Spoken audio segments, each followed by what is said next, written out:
आज अपन simple interest का instalment start कर रहे हैं। थोड़ा सा कंटेंट बनाने में टाइम लग गया, लेकिन हाँ मुझे इतना पता है कि पढ़ोगे ना तो आज तक मेरे खुद से भी बेहतर ये पढ़ोगे। जो मैं पढ़ाया हूँ पास्ट में उससे बहुत बेहतर अभी पढ़ाऊँगा। आप देखो, समझो, सीखो, मज़ा आ जाएगा पढ़ के, इतना मैं जानता हूँ। तो चलिए स्टार्ट करते हैं बिना किसी टाइम पास के, टू दी पॉइंट, फोकस होके धीरे धीरे सब कुछ सीखते जाएंगे।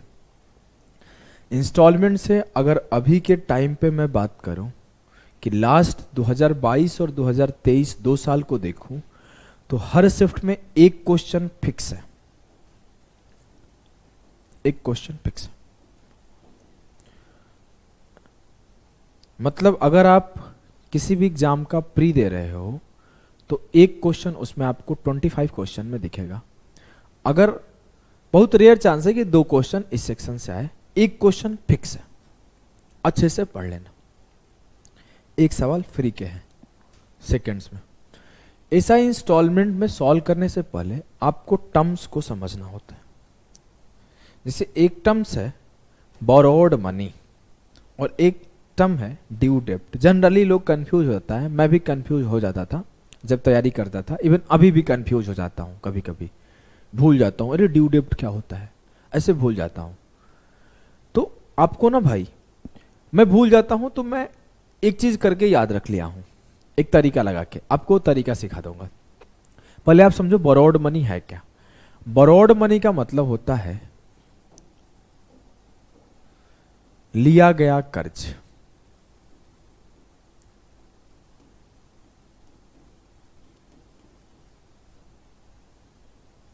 मैं बोला मैं 10,000 रुपये कर्जा लिया, आई बोरोड 10,000 फ्रॉम यू। मैंने आपसे 10,000 का कर्जा लिया। तो ये 10,000 का कर्जा लिया तो इस 10,000 पे आपको मैं ब्याज भरूंगा। इस 10,000 पे कुछ ना कुछ आप रेट फिक्स करेंगे, कुछ ना कुछ टाइम फिक्स होगा। और जब मैं इस पे पूरा ब्याज भरूंगा at the end of some years, at the end of 4 years, 5 years, 5 years, 6 years, 7 years, कुछ भी हो सकता है, तो जो मैं रिटर्न करूंगा ना at the end of 7 years, जो मैं आपको कर्ज दूंगा, जिस कर्ज से मैं मुक्ति पाऊंगा, वही होता है ड्यू डेब्ट, जिसे हम लोग बोलते हैं देय राशि।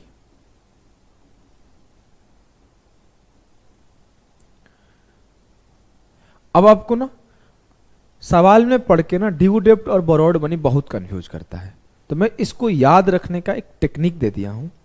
वो टेक्निक क्या है कि जो आपका बोरोड मनी है वो कुछ नहीं है, वो प्रिंसिपल है।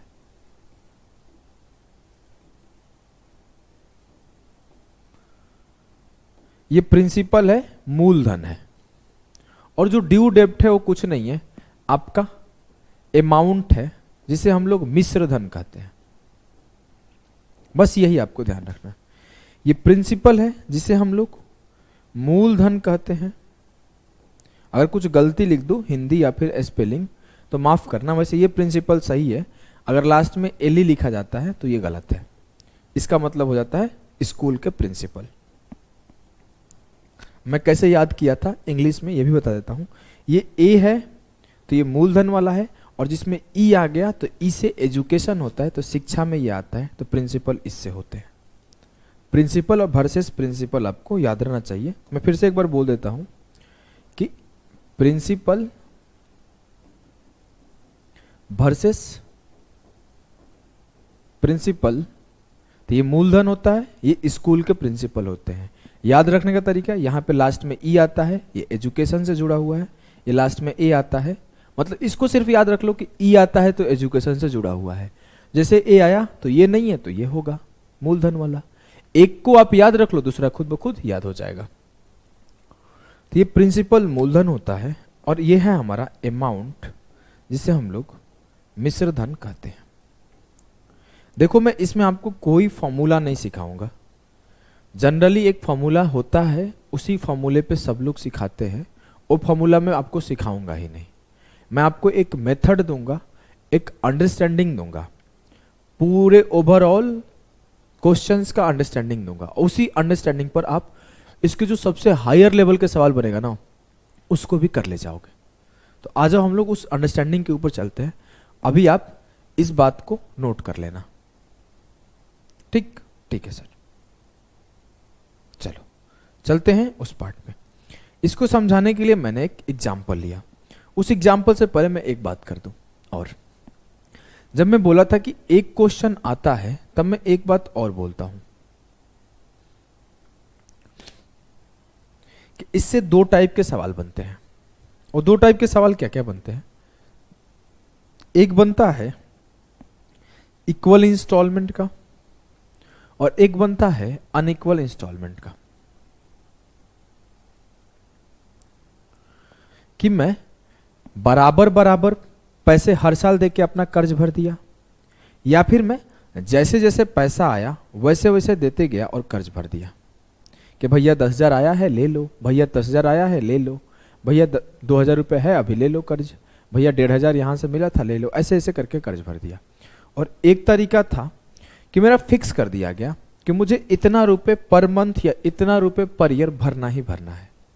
तो जो हमारे पेपर या फिर जो किसी भी पेपर में मैक्सिमम सवाल पूछे जाते हैं वो यहां से पूछे जाते हैं। अगर आप कोई भी पेपर का इतिहास उठा के देखोगे तो सवाल यहीं से आते हैं ज्यादा। तो हम लोग पहले इसी को पढ़ेंगे। उसको पढ़ना आसान भी होता है, एक बार में समझ जाओगे। इसमें हम लोग पढ़ेंगे तो इसमें दो तरीके से सवाल पूछते हैं, दोनों में दो ही तरीके से सवाल पूछा जाता है।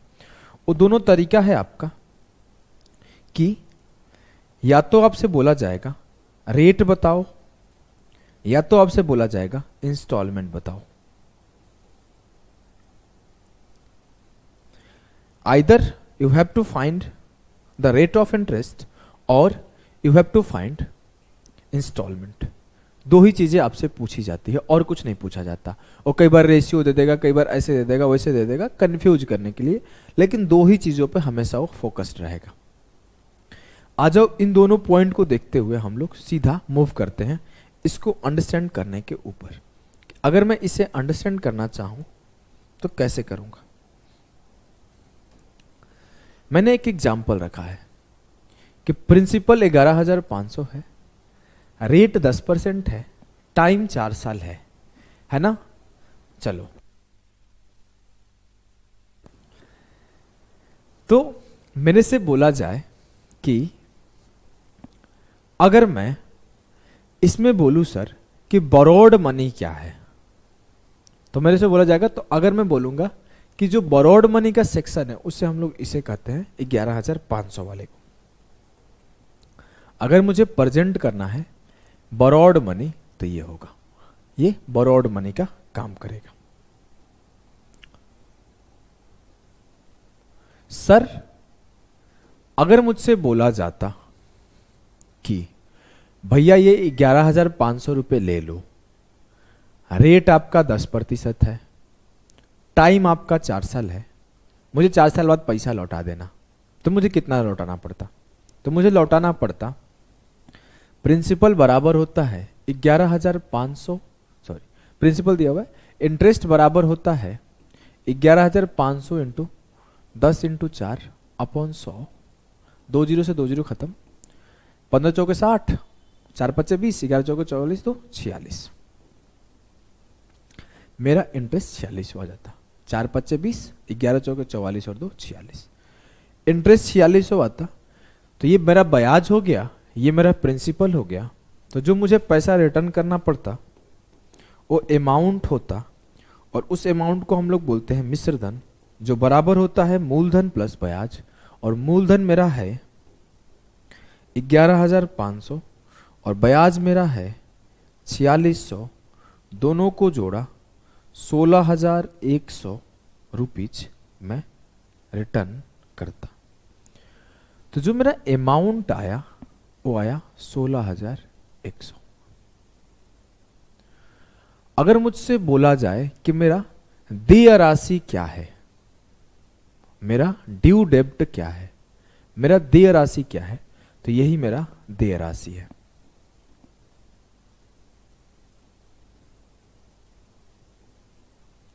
जिसे हम लोग इंग्लिश में ड्यू डेब्ट कहते हैं।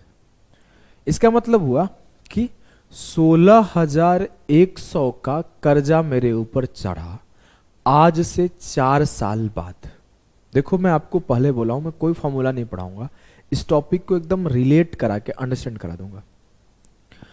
इसका मतलब हुआ कि प्रिंसिपल को ऐसे गायब कर दूं, ऐसे छिपा दूं, तो मैं ये स्टेटमेंट दूंगा 16,100 का देय राशि हुआ आज से 4 साल बाद 10% के ब्याज से मेरे ऊपर। और मैं अगर इसे ऐसे बोलूं कि 11,500 मेरे बोरोड मनी है 10% के हिसाब से 4 साल बाद, तो क्या रिटर्न होगा? तो देय राशि ये होगा। देय राशि समझ गए? हाँ सर। लेकिन अब मुझे क्या करना होता कि मैं आज 11,500 लिया, 4 साल बाद रिटर्न देना होता, तो मैं बोलता भैया ये 16,100 लो, कर्जा खत्म, बात खत्म एकदम सर। लेकिन प्रॉब्लम क्या हुआ कि मैं बोला ना कि भैया थोड़ा थोड़ा करके आपको मैं दे देता हूं, आप मैनेज कर लो। तो अभी हम लोग इक्वल इंस्टॉलमेंट का केस पढ़ रहे हैं, तो इक्वली पैसा पे करेंगे। और मैं इस डेटा को, एग्जाम्पल को खुद से सेट किया हूं, तो मैं एक पर्टिकुलर डेटा पर सेट किया हूं, पर्टिकुलर नंबर पे सेट किया हूं, तो उसी नंबर से आपको समझाने के लिए एग्जाम्पल ये प्रॉपर सेट है, जिससे आप अंडरस्टैंड कर जाओगे टॉपिक को। अब मैं बोला मेरा प्रिंसिपल क्या था, बोलोगे सर 11,500। मेरा इंटरेस्ट क्या था, देख लेंगे। मेरा इंस्टॉलमेंट क्या था, देख लेंगे। मैं बोला पहले साल क्या होगा, पहला साल का कंडीशन देखता हूं, फर्स्ट ईयर।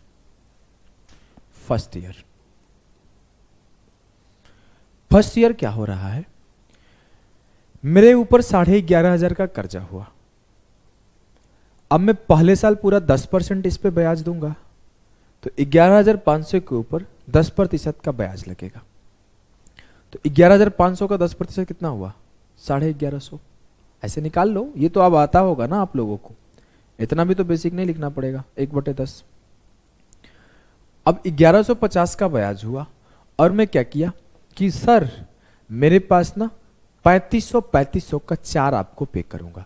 अभी कुछ लोग सवाल पूछ सकता है सर 3500 क्यों पे कर रहे हो?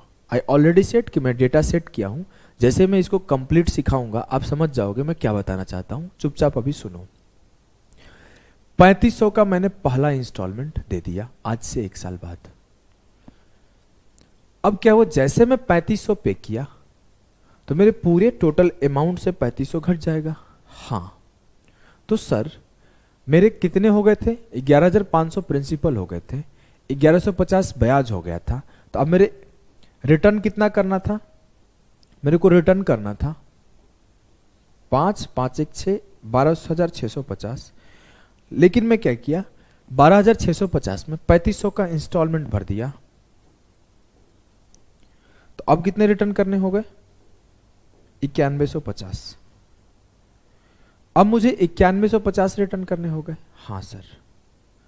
तो अब 9150 के ऊपर 10% का ब्याज लगेगा अगले साल। हाँ सर, 915। लेकिन ये गलत है। आपको मैं जब एसआई सिखाता हूं तो हमेशा एक बात बोलता हूं कि सिंपल इंटरेस्ट में ब्याज कभी भी प्रिंसिपल के साथ जोड़ा नहीं जाता, या फिर मैं ऐसे बोलता हूं कि ब्याज के ऊपर ब्याज नहीं मिलता। ये काम तो हम लोग कंपाउंड इंटरेस्ट में करते हैं, ये काम हम लोग कंपाउंड इंटरेस्ट में करते हैं कि इंटरेस्ट के ऊपर भी इंटरेस्ट लेना शुरू कर देते हैं। यहां पर अगर मैं पैसा पे कर रहा हूं कुछ भी, तो वो एक काम करेगा। वो क्या करेगा आपको बताता हूं, वो ये काम करेगा, इंस्टॉलमेंट डिक्रीजेज द प्रिंसिपल। जो इंस्टॉलमेंट है वो प्रिंसिपल को डिक्रीज कर देगा। इंस्टॉलमेंट डिक्रीजेज द प्रिंसिपल, किस्त मूलधन को कम कर देगा। अच्छा, अब आपको सिर्फ ये मूलधन को कम करेगा, इससे 3500 माइनस कर लो। तो सेकेंड ईयर में जो मेरा प्रिंसिपल हुआ वो 8,000 हुआ।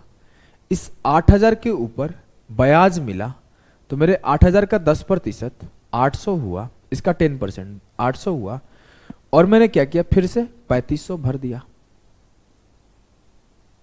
और जैसे ही मैं 3500 भरा तो मुझे फिर पता है कि इंटरेस्ट अलग है, मैं 3500 फिर भर दूंगा, तो मेरे जो अब थर्ड ईयर में जिसके ऊपर ब्याज मिलेगा वो 8000 से 3500 गया 4500। अब मैं इस 4500 के ऊपर अगले साल ब्याज लूंगा तो मुझे 450 भरना होगा, 450 का ब्याज आएगा और मैंने फिर 3500 भर दिया,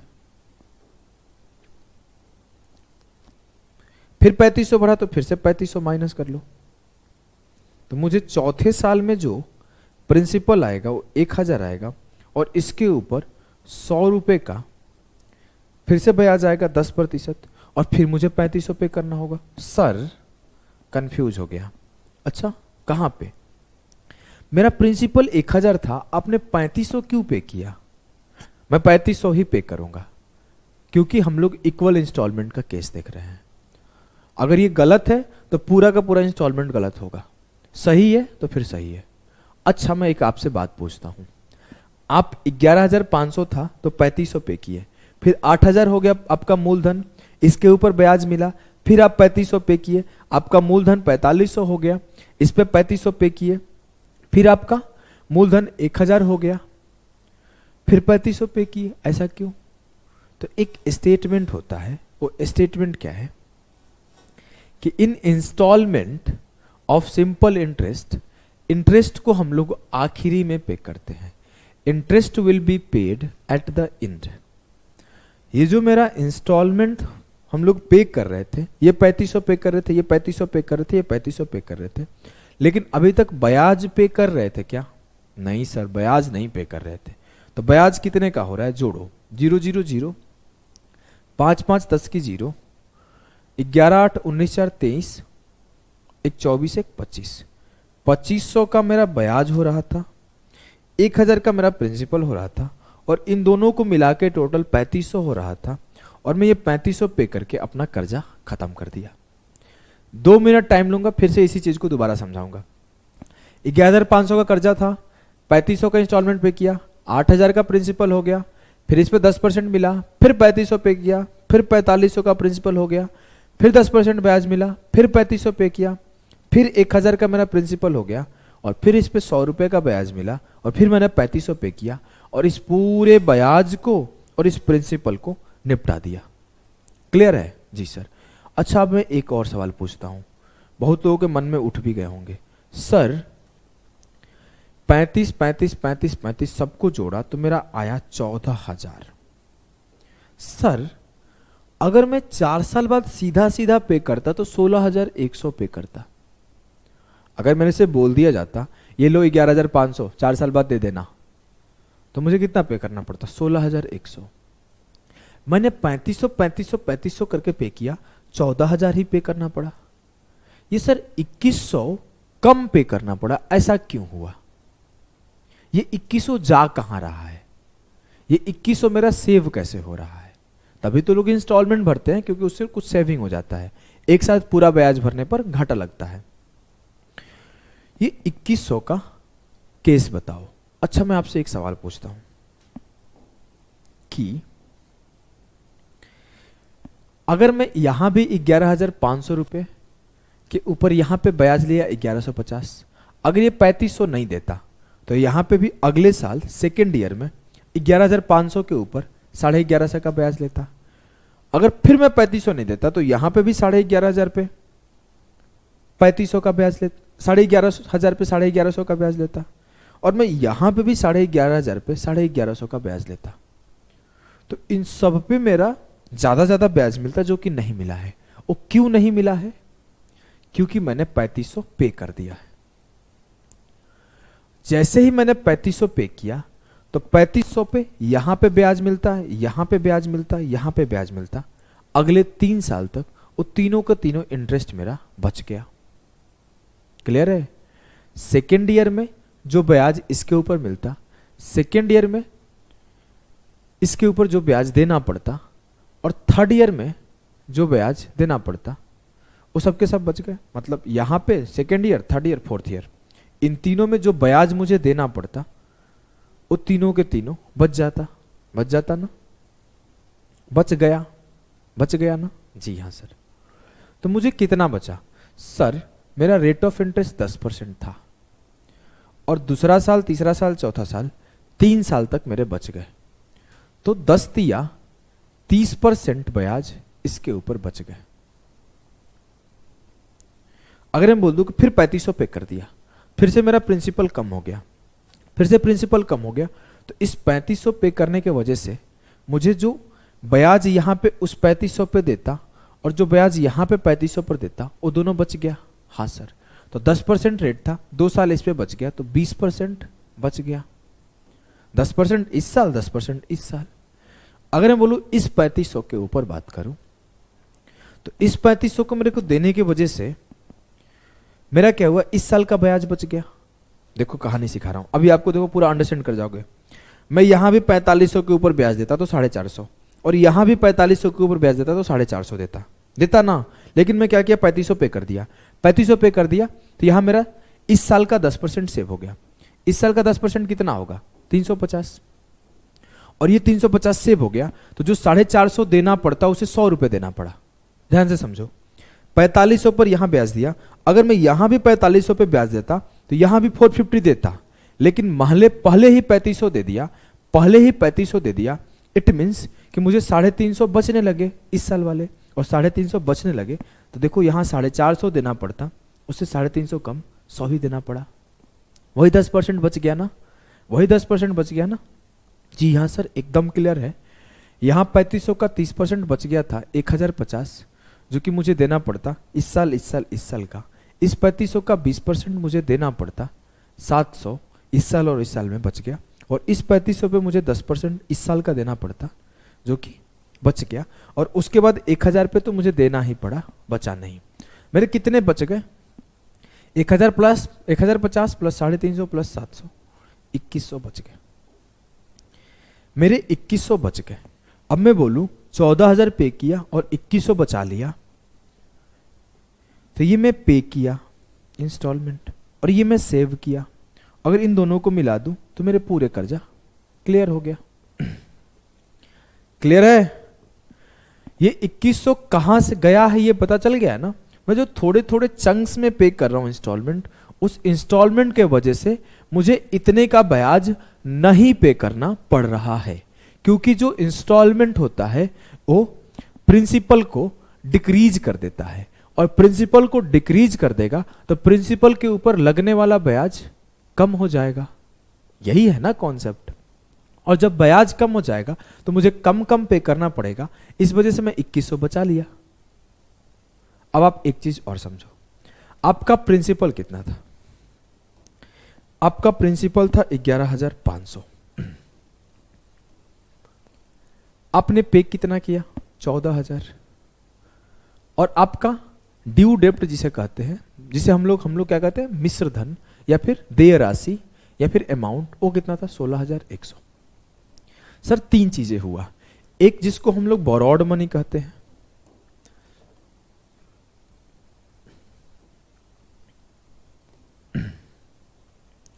एक जो इंस्टॉलमेंट हमने भरा जिसे टोटल इंस्टॉलमेंट कहते हैं,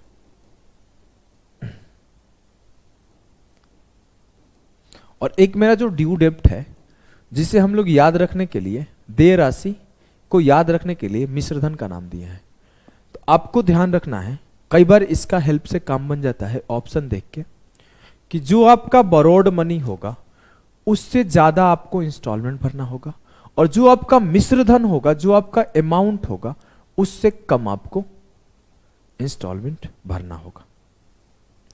क्लियर है?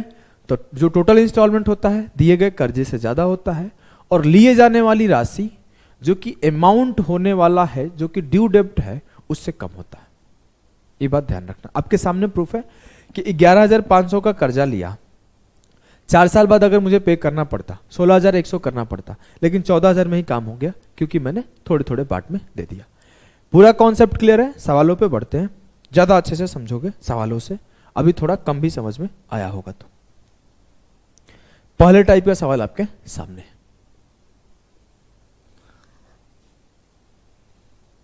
चलो। मेरे से बोला गया, what annual instalment will discharge a डेब्ट ऑफ 3270 ड्यू इन 3 years। कौन सी वार्षिक किस्त 9% प्रतिवर्ष साधारण ब्याज पर 3 साल में 3270 रुपए का बकाया कर्ज उतार देगी? अगर मैं बोलूं कि सर आपको, चलो अभी एक बात सिखाया ना, उसका यूज दिखा दो क्या? उसका यूज दिखा दो, आ जाओ। मैं क्या सिखाया था कि जो आपका ड्यू डेप्ट होता है वो हमेशा दिए जाने वाले टोटल इंस्टॉलमेंट से बड़ा होता है। इस बात को समझ गए हो? जो आपका ड्यू डेप्ट होता है वो हमेशा टोटल दिए जाने वाले इंस्टॉलमेंट से बड़ा होता है। अभी आपको देखो इसका यूज सिखा रहा हूं। अगर मुझसे कोई बोले कि मैं 1090 का आंसर होगा, तो मैं सीधा बोल दूंगा गलत है। कैसे? अगर मैं 1090 पहले साल दिया, 1090 अगले साल दिया और 1090 अगले साल दिया, मैं टोटल 3 इंस्टॉलमेंट दिया, तीनों को जोड़ा तो मेरे हो गए 3270। तो दिया गया टोटल इंस्टॉलमेंट और दिए जाने वाली ड्यू डेप्ट राशि बराबर हो गई, जो कि पॉसिबल ही नहीं है, जो कि पॉसिबल ही नहीं है। उत्तर हमेशा इसी तीनों में से कोई एक होगा, क्योंकि मुझे ये कॉन्सेप्ट पता है कि जो ड्यू डेप्ट दिया जाता है वो टोटल इंस्टॉलमेंट से हमेशा बड़ा होता है। याद हो गया ना? कैसे? प्रूफ के साथ समझा दिया। ये नहीं होगा आंसर भैया, ये तो नहीं होगा, कुछ भी हो जाए ये नहीं होगा। इस तीनों में से कोई भी होगा, मुझे नहीं पता है, लेकिन ये नहीं होगा, इतना मैं श्योर हूं। अब मुझे निकालना क्या है? इंस्टॉलमेंट। अब मैं मान लेता हूं कि 100x रुपए का इंस्टॉलमेंट भरूंगा। सर 100x क्यों मान रहे हो? सवाल उठेगा। थोड़ा सा थम जाओ, मैं बताऊंगा, चिंता नहीं करो। मैं बोला कि 100x का इंस्टॉलमेंट मैं दिया, अब मुझे 3 साल तक इंस्टॉलमेंट भरना था, तो पहले साल भी 100x रुपए भरूंगा, अगले साल भी 100x भरूंगा और उसके अगले साल भी 100x भरूंगा। तो इस साल भी 100x भरा और उसके अगले साल भी 100x भरा और उसके अगले साल भी 100x भरा। जब मैं इस पे 100x भरा, जब मैं इस पे 100x भरा और थर्ड ईयर भी 100x भरा। सर जब हम लोग इंस्टॉलमेंट भरते हैं तो हम लोग कुछ पैसे सेव करते हैं। कौन से पैसे सेव करते हैं? जब मैं पहले साल का इंस्टॉलमेंट भरता हूं तो अगले 2 साल का सेव करता हूं। जब मैं दूसरे साल का भरता हूं तो अगले 1 साल का सेव करता हूं। तो मेरे पास टोटल 3 साल थे। मैं जब पहले साल भरा होऊंगा तो इन दोनों साल का सेव किया होऊंगा। तो 9% के हिसाब से 9 दूना 18% यहां सेव हुआ होगा। तो ये मेरा कितने का सेव होगा? 18x का। अब मैं इसी वजह से 100 एज्यूम किया था ना, कि जब मुझे 18% निकालना होगा, और मान लो आप बहुत समझदार बच्चे हो, आपने एज्यूम कर लिया 293, या फिर अब 293 ने एज्यूम किया, x एज्यूम कर लिए, तो x का 18% क्या होगा? 18x/100। तो आपका फ्रैक्शन और एक्शन बढ़ जाएगा, कैलकुलेशन बढ़ जाएगा। तो कैलकुलेशन आसान रहे तो 100 से 100% कट जाए, इजी रहे, इस वजह से हमने 100 एज्यूम किया है। 100 एज्यूम करने का रीजन समझ में आ गया। जब मैं अगले साल बात करूं कितना सेव करूंगा, तो सर 6% के हिसाब 9% के हिसाब से 9 दूना 9 एकम 9, क्योंकि इस साल में कितना सेव करूंगा? इस साल का। तो इस साल मुझे 9% मिलता, वही सेव कर लूंगा। तो यहां पे 9% सेव होगा। यहां पे मैं इस और इस दोनों साल का सेव किया, यहां पे मैं इस साल का सेव किया, तो ये हो जाएगा 9x। अब मुझे पता है कि जो मेरा टोटल इंस्टॉलमेंट होता है और जो मेरा सेविंग होता है, इन दोनों को मिला के मेरा देय राशि ड्यू डेब्ट होता है। ये मेरा टोटल इंस्टॉलमेंट है 14,000 का, ये मेरा टोटल सेविंग है 2100 का, और दोनों मिला के 16,100 पे कर देता हूं। अब यहां पे क्या है? यहां पे सर मेरा टोटल इंस्टॉलमेंट है 300x का, और यहां पे सर टोटल सेविंग है मेरा 27x का, और मुझे जो पे करना पड़ रहा है, जो मेरा ड्यू डेब्ट है, वो 3270 का है। तो 327x बराबर है सर 3270 के, तो x बराबर है 10 के। जो मैंने इंस्टॉलमेंट एज्यूम किया था वो 100x है, तो 100x बराबर होगा 1000 के। तो जो मेरा आंसर होगा वो option D will be the correct Uttar of the सवाल। क्लियर है? एकदम सर। थोड़ा सा एक और चीज प्रूफ करा दूं? करा दो। मन तो नहीं था लेकिन करा देता हूं, जिससे आपको अंडरस्टैंडिंग और बढ़ जाएगा टॉपिक का। मैं पहले साल 1000 रुपये भरा,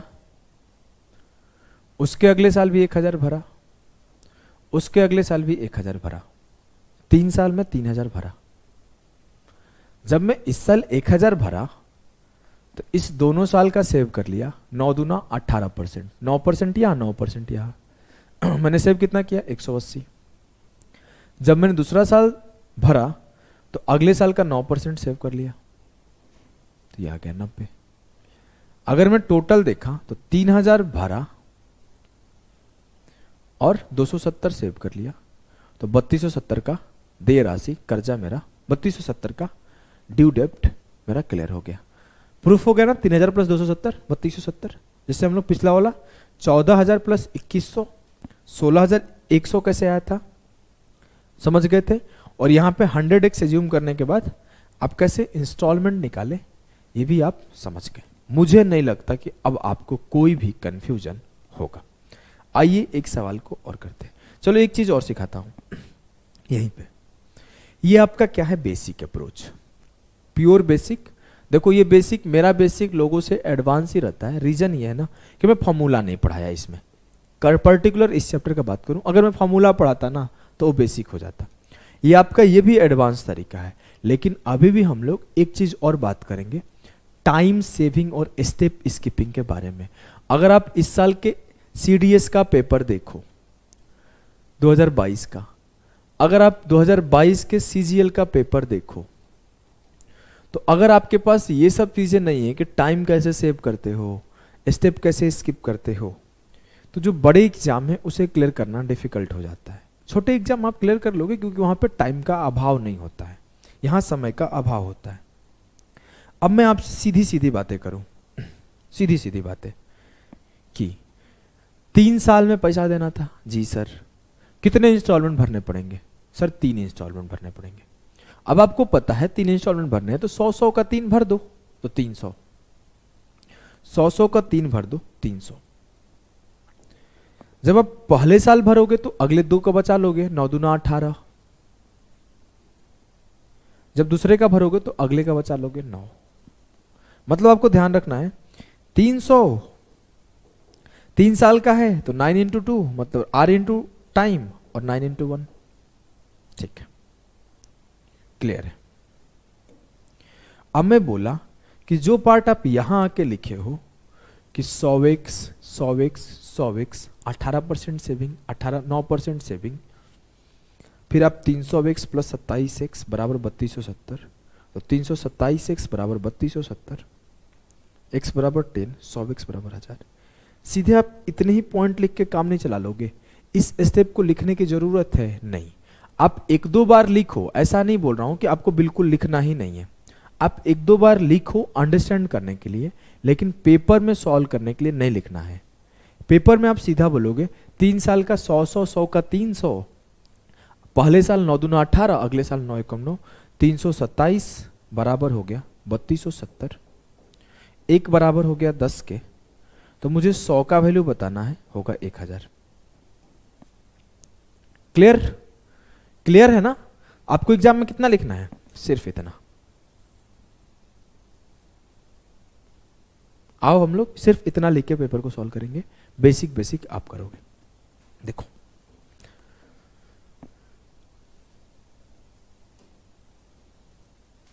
What annual installment will discharge a debt of 9600 due in 5 year at 10% simple interest? कौन सी वार्षिक किस्त 10% साधारण ब्याज पर 5 वर्षों में देय 9600 रुपए के ऋण का भुगतान करेगी? बताइए। अब आपको पता है सर 5 इंस्टॉलमेंट भरना है, तो 100 पच्चे 500, 100 100 100 100 500। पहले साल कितना का सेविंग होगा? 10 गुणे 4 40, अगले साल 10 गुणे 3 30, उसके अगले साल 10 गुणा 2 20 और ये 10, सबको जोड़ो 40 30 70 20 90 10 100 100 और 500 में 100 जोड़ा 600 यूनिट बराबर हो गया 9600 के। 1 यूनिट बराबर 100 यूनिट बराबर हो गया 1600। समझ गए? अब इसे आप बेसिक से लिखते तो टाइम ही तो लगता। मैं कुछ और नहीं सिखा रहा हूं, मैं बेसिक ही सिखाया हूं, बस बेसिक स्टेपों को छोड़ दिया हूं। अगर आप ऐसे लिखते कि 100 unit 100 unit 100 unit 100 unit 100 unit, यहां मैं 1 2 3 4 साल का बचाया, 4 गुणे 10 40% बचाया, तो ये 40 हो जाएगा। यहाँ मैं 1 2 3 3 साल का बचाया, 10 गुणा 3 30% बचाया, 30 हो जाएगा। यहाँ मैं 1 2 10 गुणा 2 20% बचाया, 20 हो जाएगा। यहाँ मैं 1 साल का बचाया, 10% हो जाएगा, 10 हो जाएगा। सबको जोड़ा 500 होगा, यहाँ जोड़ा 100 होगा, तो ये 600 होगा बराबर 9600 का। तो मैं बस यही बात बोल रहा हूँ, सीधा यहाँ पे लिखो ना, ये डायरेक्ट, इतना ये लिखने की झमेला मत पालो। क्लियर है ना?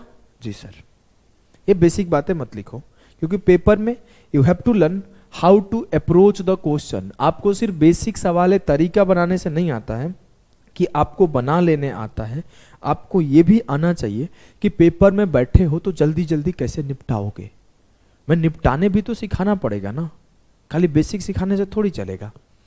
बोला है what annual instalment will discharge a डेब्ट ऑफ 5664 इन 4 साल एट 12% सिंपल इंटरेस्ट। कौन सी वार्षिक किस्त 12% साधारण ब्याज पर 4 वर्षों में 5664 का कर्ज उतार देगी? कितने साल है? 4। 100 के 4 हो गए 400, 100 के 4 हो गए 400। पहले साल बचाएगा 12 गुणे 3 36, अगले साल 12 गुणा 2 24, अगले साल 12 एकम 12, कितना हुआ? 36 24 60 12 72। 472 यूनिट का सेविंग है, 472 यूनिट का भरना पड़ेगा, लेकिन भरना कितना पड़ रहा है? 5664। ऑप्शन ए आंसर होगा। सर इतना तेज कैसे किए? यूनिट डिजिट से कर दिया। 12 से पढ़ोगे पहाड़ा तो ये आ जाएगा। अगर आपको यूनिट डिजिट से नहीं यूज कर पा रहे हो तो मैं आपको अभी सिखाता हूं एक तरीका, बेसिक काटा कुटी। ये 4 का मल्टीपल है, हाँ। ये भी 4 का मल्टीपल है, हाँ। 8 का भी मल्टीपल है, 8 से काटते हैं। 8 5 40, 8 9 72, 8 7 56, 8 8 64। अब देखो यहां पे भी तो यूनिट डिजिट काम कर गया। 59 एकम 59, 11 बचा, 59 दूना 118, 1 यूनिट बराबर 12। मैं देख के समझ गया था कि कोई ऐसा नंबर इसमें दिख नहीं रहा है इसके सिवा जो आंसर आएगा। अब मैं आपको एक चीज हमेशा सिखाता हूं, आप सवाल जब पढ़ो, धीरे धीरे मैं आपको यह हैबिट और बिल्ड कर दूंगा। जब सवाल पढ़ो तो एक बार ऑप्शन एक नजर देख लिया करो। मैं जब सवाल पढ़ रहा था तो एक बार ऑप्शन देख लिया था। यहाँ 121 था, इसमें 11 था, कोई फर्क ही नहीं पड़ता, आंसर पॉसिबल नहीं है। इसमें 123 था, 41 इंटू 3, सर ये नहीं होगा answer. 41 is a prime number, 11 is a prime number. यहाँ था 122, 61 इंटू 2, ये भी नहीं होगा सर। 61 कहाँ कोई दिख रहा है? तो जब मैं सवाल को रीड कर रहा था ना, तो एक certain portion of my mind काम कर रहा है कि मैं ऑप्शन को देख के एलिमिनेट कर दिया कि ये नहीं होगा। लेकिन अगर अभी आपको ये धीरे धीरे डेवलप करना है, अगर आप सोचोगे ना कि आज ही डेवलप कर लो तो नहीं होगा, ये प्रैक्टिस से डेवलप होता है। 1 यूनिट 12 हो गया तो 100 यूनिट आपका 1200 होगा। क्लियर है ना? जी सर। चलो आप अगले सवाल को करो। ये सवाल अच्छा है, ये पेपर का आया हुआ सवाल नहीं है, ये एक थॉट है इस पीछे का, सवाल का कराने का मेरे पीछे एक थॉट है। अगर कल को थोड़ा बहुत चेंज होगा तो आप कर पाओगे कि नहीं कर पाओगे। चलिए इसको करने का कोशिश करिए। कहानी यह है कि what 5 monthly payment will discharge a डेब्ट ऑफ 94,500 इन 1/1/4 ईयर्स। परसेंट नहीं होना चाहिए। 1/1/4 साल में कौन से 5 मासिक भुगतान करने पड़ेंगे? बताइए। 5 है, 5 मंथली करना है। अब यहां पर ना वो दिया नहीं कि आपको कितने भुगतान करने हैं, आपको कितने इंस्टॉलमेंट भरने हैं, 3 इंस्टॉलमेंट भरने हैं, 4 इंस्टॉलमेंट भरने हैं, 5 इंस्टॉलमेंट भरने हैं, आपको पता नहीं है कितने इंस्टॉलमेंट भरने हैं। इसके पहले तो आप देख लेते थे 3 साल है 3 इंस्टॉलमेंट होगा, 4 साल है 4 इंस्टॉलमेंट होगा, 5 साल है 5 इंस्टॉलमेंट होगा। अब यहां पे आपको डिसाइड करना है कितने इंस्टॉलमेंट भरने हैं। सर मुझसे बोला गया कि हर 5 मंथ पर इंस्टॉलमेंट पे करो, हर 5 मंथ्स पे इंस्टॉलमेंट पे करो, यही बोला गया ना, हर 5 मंथली।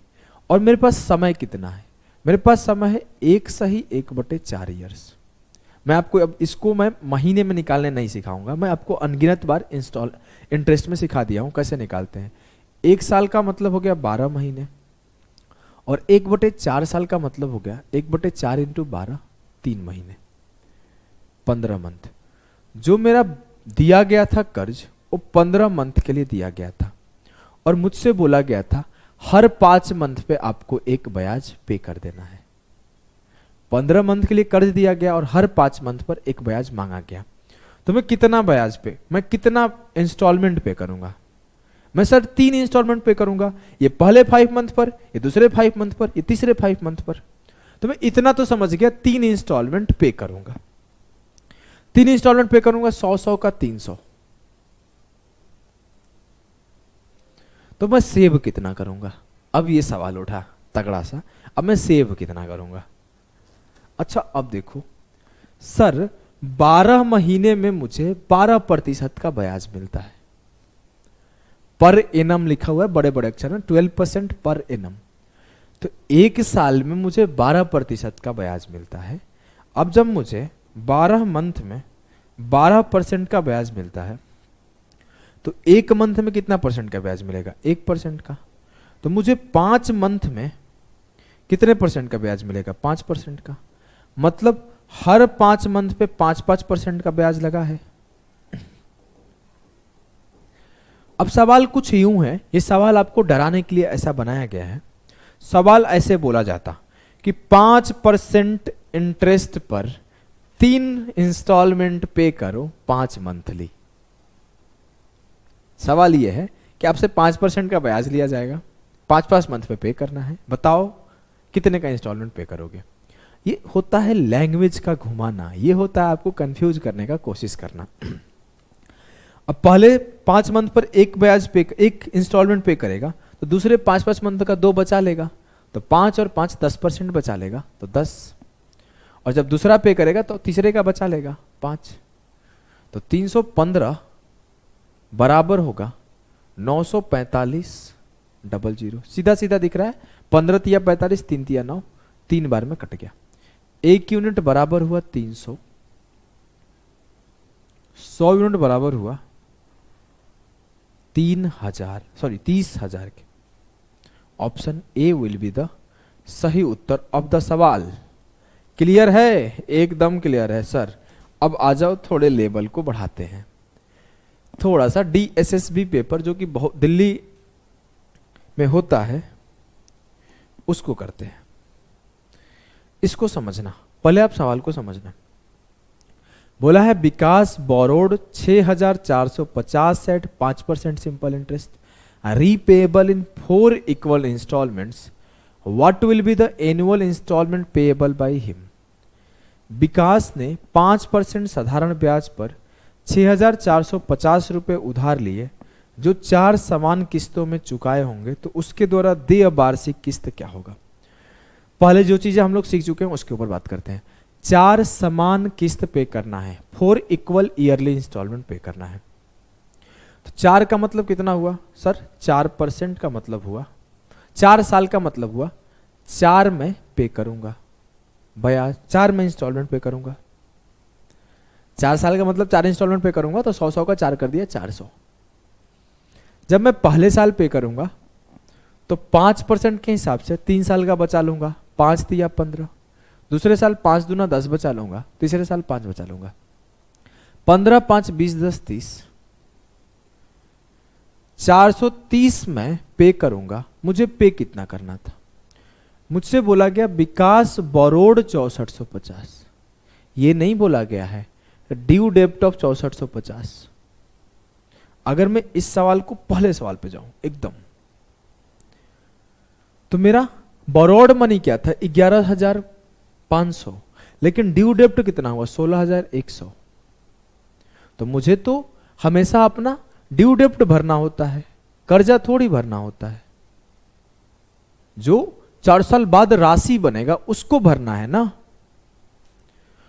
तो यहां पर मुझे बोरोड मनी पता है, मुझे ड्यू डेप्ट निकालना पड़ेगा। और ड्यू डेप्ट निकालते कैसे हैं, शुरुआत में सिखाया हूं। इस पे जो टोटल अमाउंट आएगा वही ड्यू डेप्ट होता है।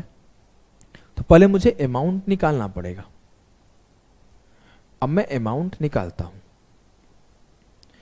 6450 था सर, इस पे 5% के हिसाब से 4 साल के लिए मिलने वाला जो ब्याज है वो क्या है, 4 5 20, 64 दूना 128, 1280। 6450 था ना, सॉरी थोड़ा सा मिटाता हूं, गलती हो गया। 6400 पे निकाल दिया।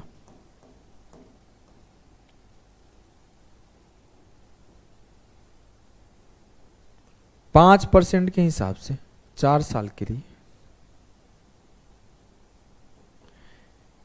5 के 20 5 100, 5 से काटा, 12 5 60, 5 9 45, 1290 का ब्याज भरना पड़ा। अब 6450 मेरा प्रिंसिपल अमाउंट था, 1290 मेरा इंटरेस्ट अमाउंट था। जो मेरा ड्यू डेप्ट बनेगा वो क्या बनेगा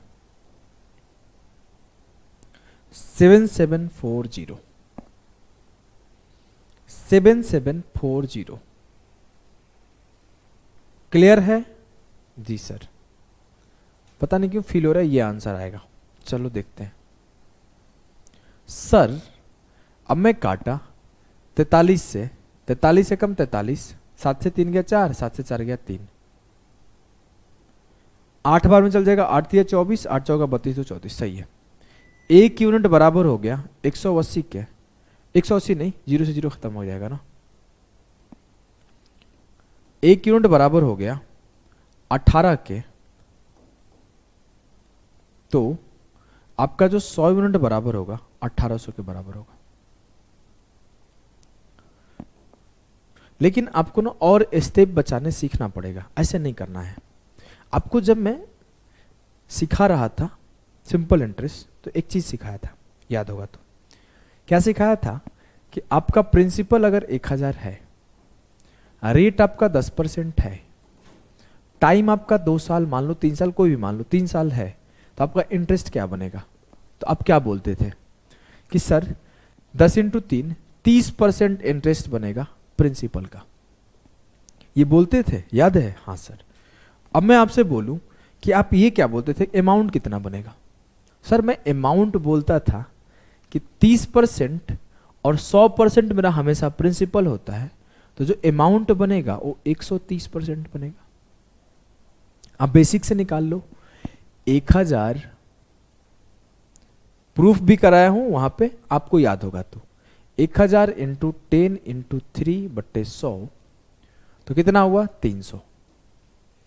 और मैं अगर 1000 में 300 जोड़ू तो 1300 आएगा, जो कि मैं सिंपली ऐसे भी तो कर सकता हूं कि मेरा 1000 का 130% निकाल देता हूं।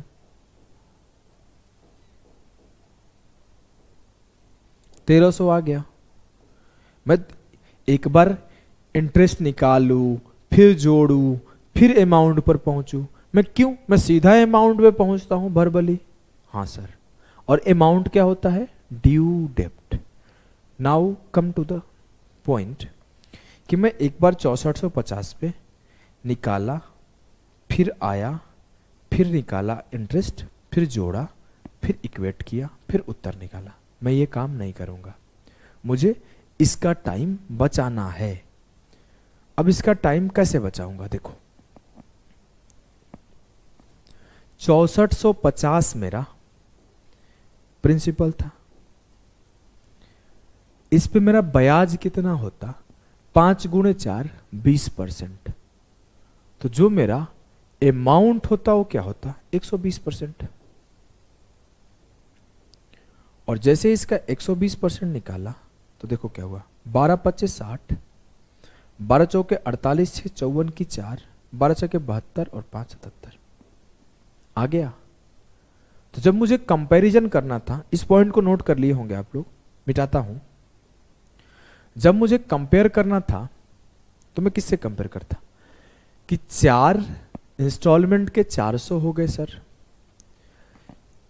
3 साल का सेव किया 15, 2 साल का सेव किया 10, 1 साल का सेव किया 5, और ये बराबर किसके होगा, ये बराबर होगा बॉरोड मनी 6450 के 120% के। या फिर आप ऐसे भी लिख सकते थे, 120% का मतलब होता है 6/5, तो इसके 6/5 के। बात वही है, बात तो कैलकुलेशन का पार्ट है, इसको 6/5 लिख लो, 120% लिख लो, वो कैलकुलेशन का पार्ट है। बात यह है, आपको ये पार्ट अगर सीधा लिखते हो तो सिर्फ आप जब पेपर में होगे तो सिर्फ इतना लिखना होगा कि 4 साल के इंस्टॉलमेंट 4 साल 400, और ये 3 का सेविंग, ये 2 का सेविंग, या 1 का सेविंग बराबर होगा बोरोड मनी का 120%। और अब आप आगे उत्तर निकालोगे कि 4300 था ना, 430 बराबर है 6450 इंटू, अगर इसको कैलकुलेट करना तो कैलकुलेट कर लो, 43 से सीधा भी काट सकते हो, 0 से 0 खत्म, 43 से कम 43, कितना बचा 43 बचे 215, 1 की नोट बराबर हो गया 5 तिया 15, 6 तिया 18। आंसर वही आया, आंसर में कोई बदलाव नहीं आया, बस आपके ना लिखने के तरीके से टाइम आपका सेव होने लगा। जी हाँ सर, तो आ जाओ एक CGL 2022 का सवाल करते हैं।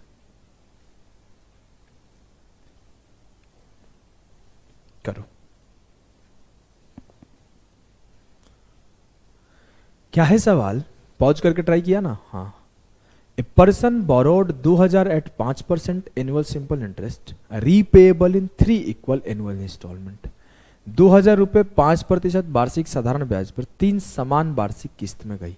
3 किस्त का मतलब 300, 5 दूना 10 का सेव हुआ होगा और 5 का सेव हुआ होगा। 5% के हिसाब से 2 साल में 10 सेव हुआ और 1 साल में 5 का सेव हुआ। ये बराबर किसके होगा सर, 2000 बोरोड बनी है, इस पे मेरा ब्याज मिलता 5 तिया 15% का, लेकिन मुझे ड्यू डेप्ट निकालना है तो सीधे 2000 का 115% कर दिया। सीधे 2000 का 115% कर दिया। अब 2000 के 115% कर दूंगा तो मेरा सीधे 2300 आ जाएगा। वैसे क्या करता मैं, 2000 का 5 गुणे 3/100 निकाला तो ये मेरा हो गए 300 ब्याज। अब इस 2000 में 300 जोड़ा तो 2300 हो गए मेरे ड्यू डेप्ट। अब 2300 को यहां लिखूंगा, फिर मैं लिखूंगा, बस उसी को मैं सेव कर लिया। टाइम यहां से भी सॉल्व करोगे 2300 ही आएगा। बस ये अलग से लिख के जोड़ना जोड़ने का टाइम पास खत्म कर दिया मैं, समझ गए ना। हाँ, ये टाइम पास खत्म हो गया। अब मैं कैलकुलेट करता हूं, सीधे कैलकुलेशन पार्ट पर आते हैं, क्योंकि ये पार्ट लिखना इंपॉर्टेंट है। ये लिखना सीख गए तो कैलकुलेशन आपका फास्ट होना चाहिए। देखो, 2 चीजें होती है, मैं थोड़ी बहुत कम बातें करता हूं फिर भी बता दूं। एक होता है कॉन्सेप्ट का आना, दूसरा होता है कॉन्सेप्ट का जल्दी आना, उसके बाद तीसरा आता है कैलकुलेशन का आना, फिर आता है कैलकुलेशन का जल्दी आना। जो इसकी जल्दी और इसकी जल्दी सीख गया वो कभी पेपर में फंसेगा ही नहीं। तो मैं आपको कॉन्सेप्ट सिखाता हूं, फिर कॉन्सेप्ट को जल्दी कैसे करें ये सिखाता हूं, कैलकुलेशन सिखाता हूं, फिर कैलकुलेशन को जल्दी कैसे करें ये सिखाता हूं। ओवरऑल आपकी स्पीड की जीवन में कभी इशू नहीं रह जाती है। पहले मैं आपको एकदम एक एक लाइन लिख के सिखाया, फिर मैं बताया कि अननेसेसरी चीजों को छोड़ो, मेन पॉइंट पर आओ। मैं एक एक लाइन सिखाता हूं, फिर उसमें से क्या छोड़ना क्या रखना है ये भी बताता हूं। ये जरूरी होता है पेपर में अटेम्प्ट करने का, टेक्निक वही होता है। अगर मैं आपसे बोलूं कि 315 यूनिट, इसको कैलकुलेट करने की क्या जरूरत है, चलो करना है तो कर लो, 20 गुणे 115 के बराबर है। 5 से काटा, 5 से 30, 5 दिया 15, 23 बार में खत्म हो गया। 23 दूने 46, 1 यूनिट बराबर हो गया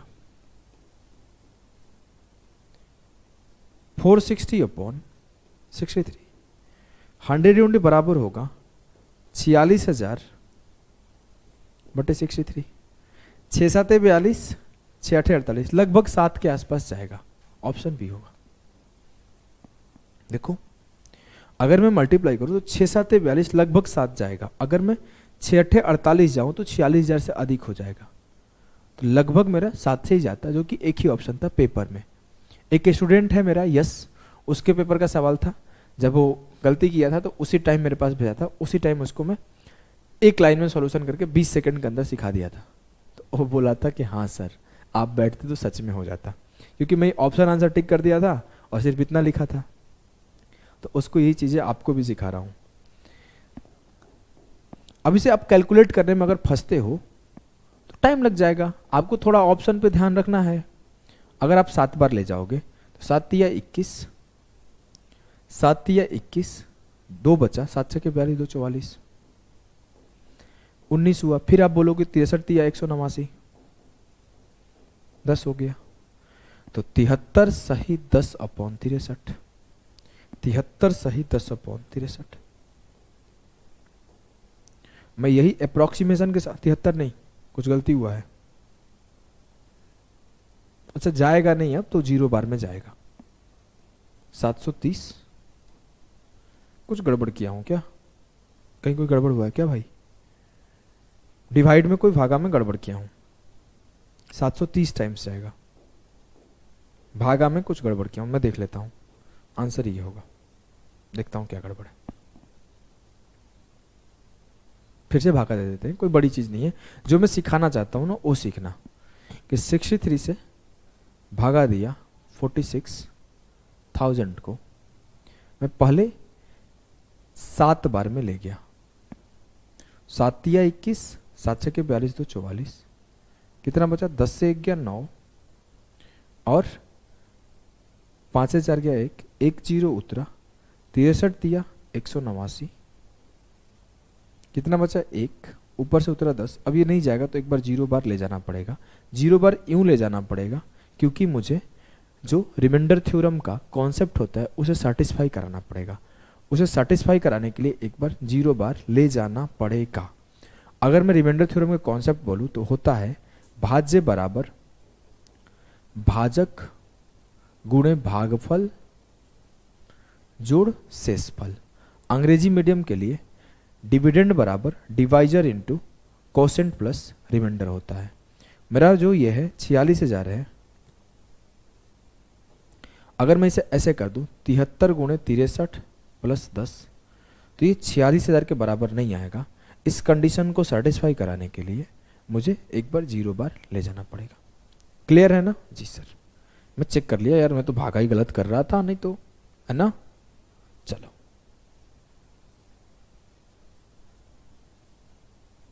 कुछ गड़बड़ उड़बड़ करता हूं तो माफ करना। ऑप्शन बी सही होगा। आगे बढ़े, बढ़ते। आ जाओ, अब हम लोग एक टर्म नया पढ़ेंगे यहां से। वो टर्म है डाउन पेमेंट का। क्या वो टर्म है भाई? Down payment. अलग से लिख लो जिसे याद रहेगा, डाउन पेमेंट। समझना चीजों को, इस शब्द को एक बार समझ लो। अगर मैं बोला कोई सामान खरीदने गया, या फिर मैं किसी से कुछ ले रहा हूं, सामान खरीदने ही समझो। मैं एक आईफोन खरीदने गया, किडनी तो नहीं बेचना पड़ा, लेकिन चलो खरीदने गया। आईफोन खरीदने गया तो आईफोन वाले भैया ने बोला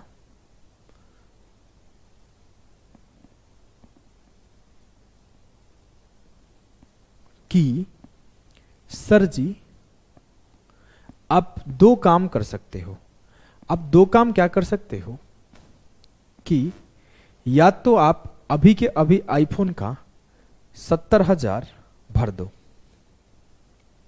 तो हम आपको दे देंगे, या फिर एक काम करो कि 10,000 अभी भर दो और कुछ रुपए, मान लो 100 रुपए का 6 मंथली, हर 6 महीना पर आप इंस्टॉलमेंट भर दो। 10,000 का, 12,000 का, 11,000 का एक किस्त बांध दिया गया। तो आपको ध्यान क्या रखना है, जो ये 10,000 यहां पे पे किए, इस 10,000 पर ब्याज नहीं देना होता है, ब्याज नहीं देना होता। ऐसा नहीं वो कर सकता ना कि पहले 70,000 पर पूरा ब्याज जोड़ेगा, वो पूरा ब्याज जोड़ के पहुंचाएगा कि इतने का आपका ड्यू डेब्ट हुआ, और फिर कहेगा 10,000 माइनस कर लो। डाउन पेमेंट उसी टाइम माइनस हो जाता है उस सामान के प्राइस से या फिर उस कर्जे से। मैं सीधा बात करूंगा कि 70 से 10 गया 60,000, अब मेरे ऊपर कर्जा जो हो गया 60,000 का हो गया, और इस 60,000 को 6 मंथली पेमेंट या फिर ईयरली पेमेंट 6 इंस्टॉलमेंट में दूंगा। ये 10,000 है वो सीधा सीधा माइनस कर लेता है। बस इसी बात को ध्यान रखना है।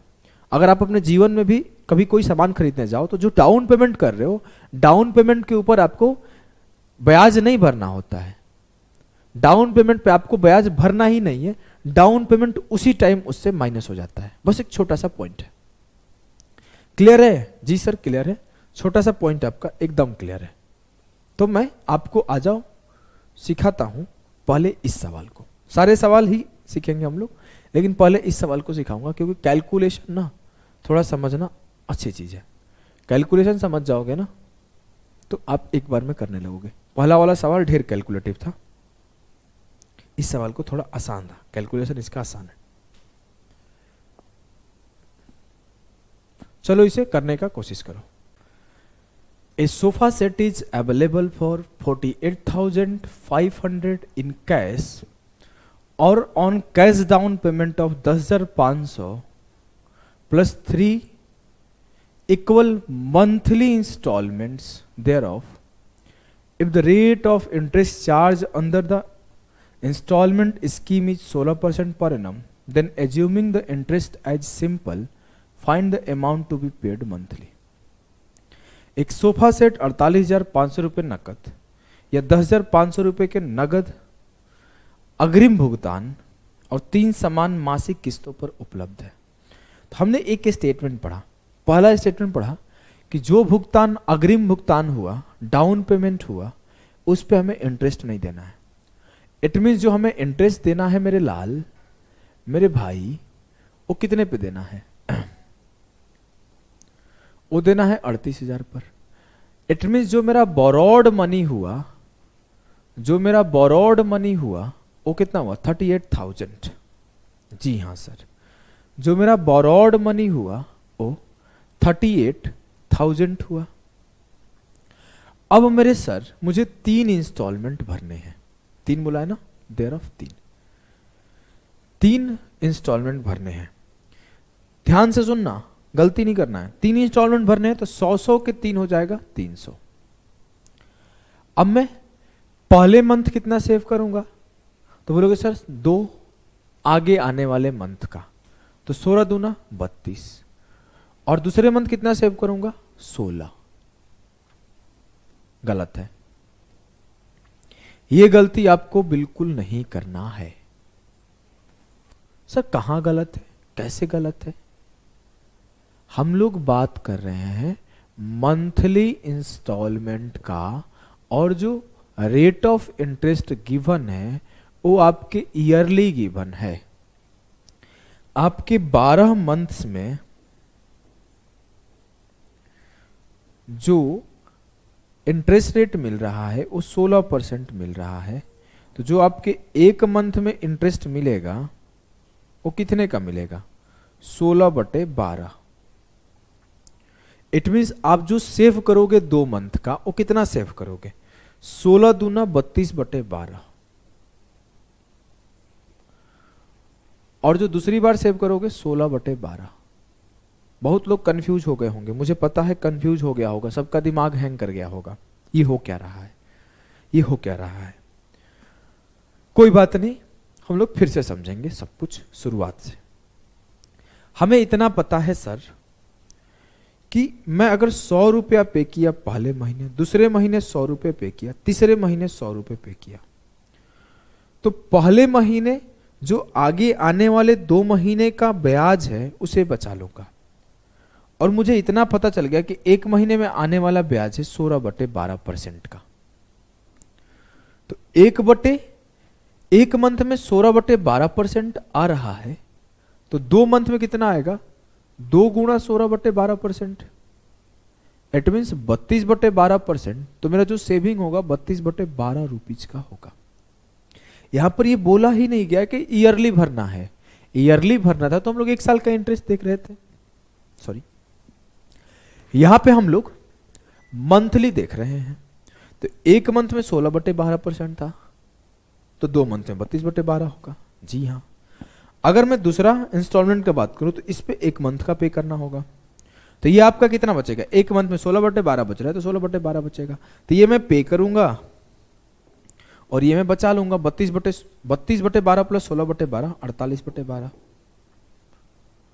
तो जो मेरा पे करना होगा 304 मेरा ड्यू डेप्ट बनेगा। 12 चौके 48 काट दिया, तो 300 मैं पे करूंगा और 4 में सेव करूंगा, तो 304 में पे करूंगा।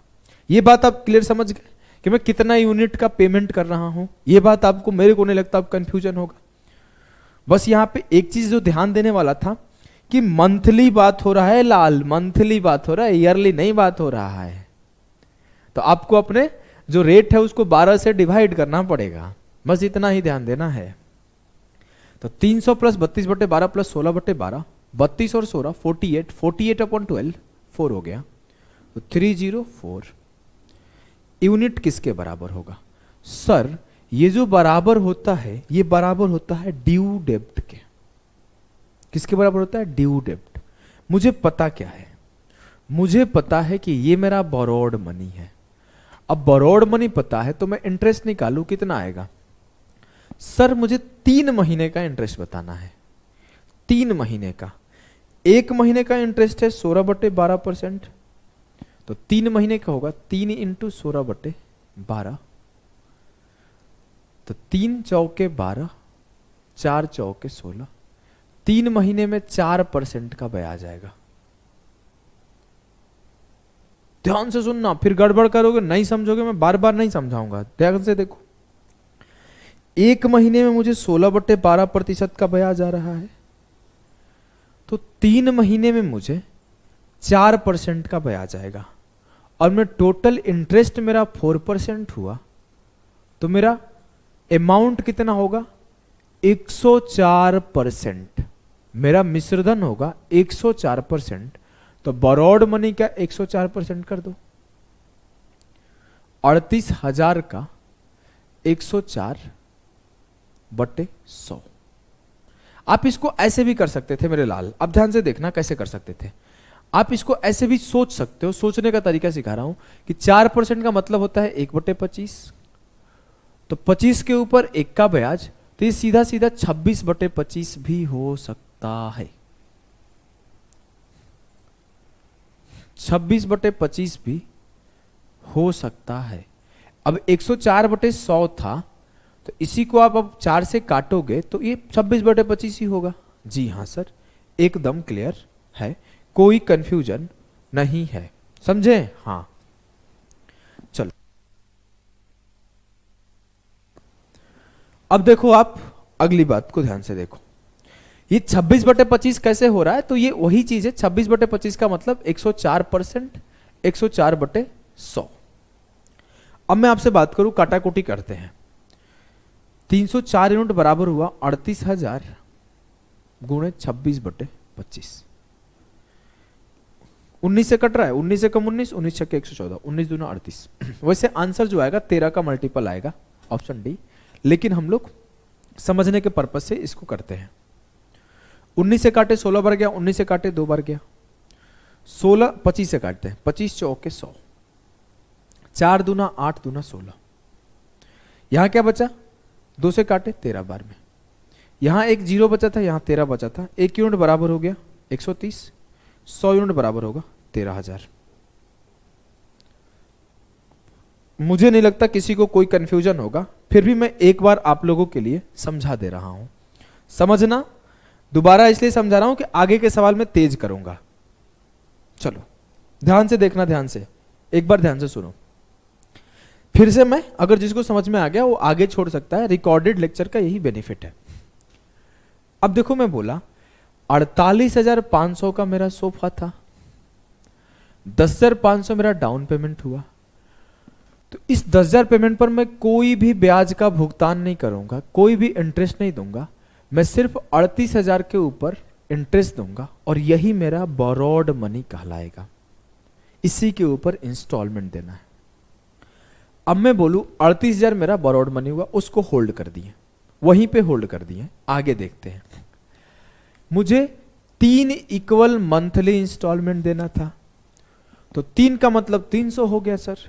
अब मैं देखूंगा कि जैसे ही मैं 300 दे दिया तो अब मैं पहले मंथ में 100 यूनिट पे किया, तो नेक्स्ट 2 मंथ का सेव करूंगा। और मुझे पता है कि जो ब्याज दिया हुआ है वो ईयरली दिया हुआ है, 12 मंथ का ब्याज 16% है, तो 1 मंथ का ब्याज 16/12% होगा। तो 2 मंथ का क्या होगा, 16 दूना 32/12, तो 2 महीने का सेव किया मतलब 32/12 सेव किया। फिर उसके बाद 1 महीने का सेव करूंगा तो 16/12 सेव करूंगा। मंथ वाइज सेव कर रहा हूं, इसके पहले ईयर वाइज सेव कर रहा था, तो ईयर के अनुसार इंटरेस्ट देख रहे थे, अब मंथ के अनुसार मंथ के अकॉर्डिंग इंटरेस्ट देखेंगे। क्लियर है ना? ये मेरा क्या हो गया, 304 यूनिट, 32 16 48/12, 12 48/12 4 हो गया, 300 + 4 304, ये 304 यूनिट आपका हो गया ड्यू डेप्ट। लेकिन ये किसके बराबर आएगा, अब देखते हैं। 38,000 सर मेरा था बोरोड मनी। मैं आपसे बोलूं कि 3 महीने में मैं कितना प्रतिशत का ब्याज कमा लूंगा? सर 1 महीने में मैं 16/12% का ब्याज कमाता हूं, इंटरेस्ट कमाता हूं, तो 3 महीने में 3 × 16/12% का कमाऊंगा, तो 3 चौके 12 4 चौके 16, 3 मंथ्स में मैं 4% का इंटरेस्ट कमा सकता हूं। और 4% का इंटरेस्ट कमा सकता हूं, तो जो मेरा ड्यू डेब्ट आएगा वो आएगा 38,000 का 104%, या फिर इसको मैं ऐसे भी लिख सकता हूं कि 4% का मतलब होता है 1/25, तो 25 पे 1 का इंटरेस्ट 26/25, अल्टीमेटली इसे भी काटूंगा तो ये 26/25 ही है। बस ये लिखने का तरीका है, कुछ और नहीं है, आपको पता है। तो मेरा ये हो गया ड्यू डेब्ट और ये भी हो गया ड्यू डेब्ट यूनिट में। तो 304 यूनिट बराबर है 38,000 का 26/25, काटाकुटी किए, 1 यूनिट बराबर 130, 100 यूनिट बराबर 13,000, 13,000 का 3 महीने मैं पे करूंगा तो मेरा खत्म हो जाएगा ड्यू डेब्ट। क्लियर है ना? आओ अगला सवाल में बिल्कुल स्लो नहीं करूंगा, फास्ट करेंगे। बोला गया है, अब मैं स्लो नहीं करूंगा, आपको पॉज करके स्लो समझना है। We have to maintain our speed. They said a mobile phone is available for 25,000 और 5200 down payment followed by 4 equal monthly instalment. 4 equal monthly instalment का बात हो रहा है। जी सर, पानी पी लेता हूं 1 मिनट।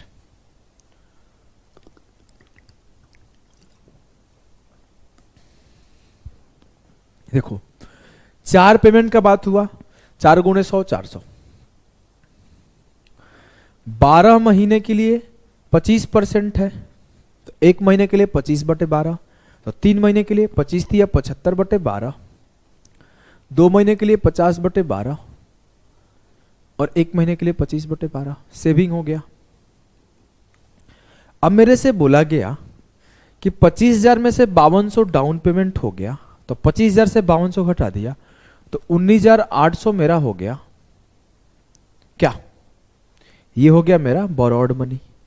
और इस पे ब्याज कितना मिल जाएगा, तो 25% के हिसाब से 4 महीना का देखोगे तो 1 महीना का 25/12, तो 4 महीने के 4 से मल्टीप्लाई कर दो, तो 4 महीने का 25/3% को मैं अगर रेशियो में काट लूं, 25/3% आया, तो 25 चौके 100, 1/12 का इंटरेस्ट आएगा।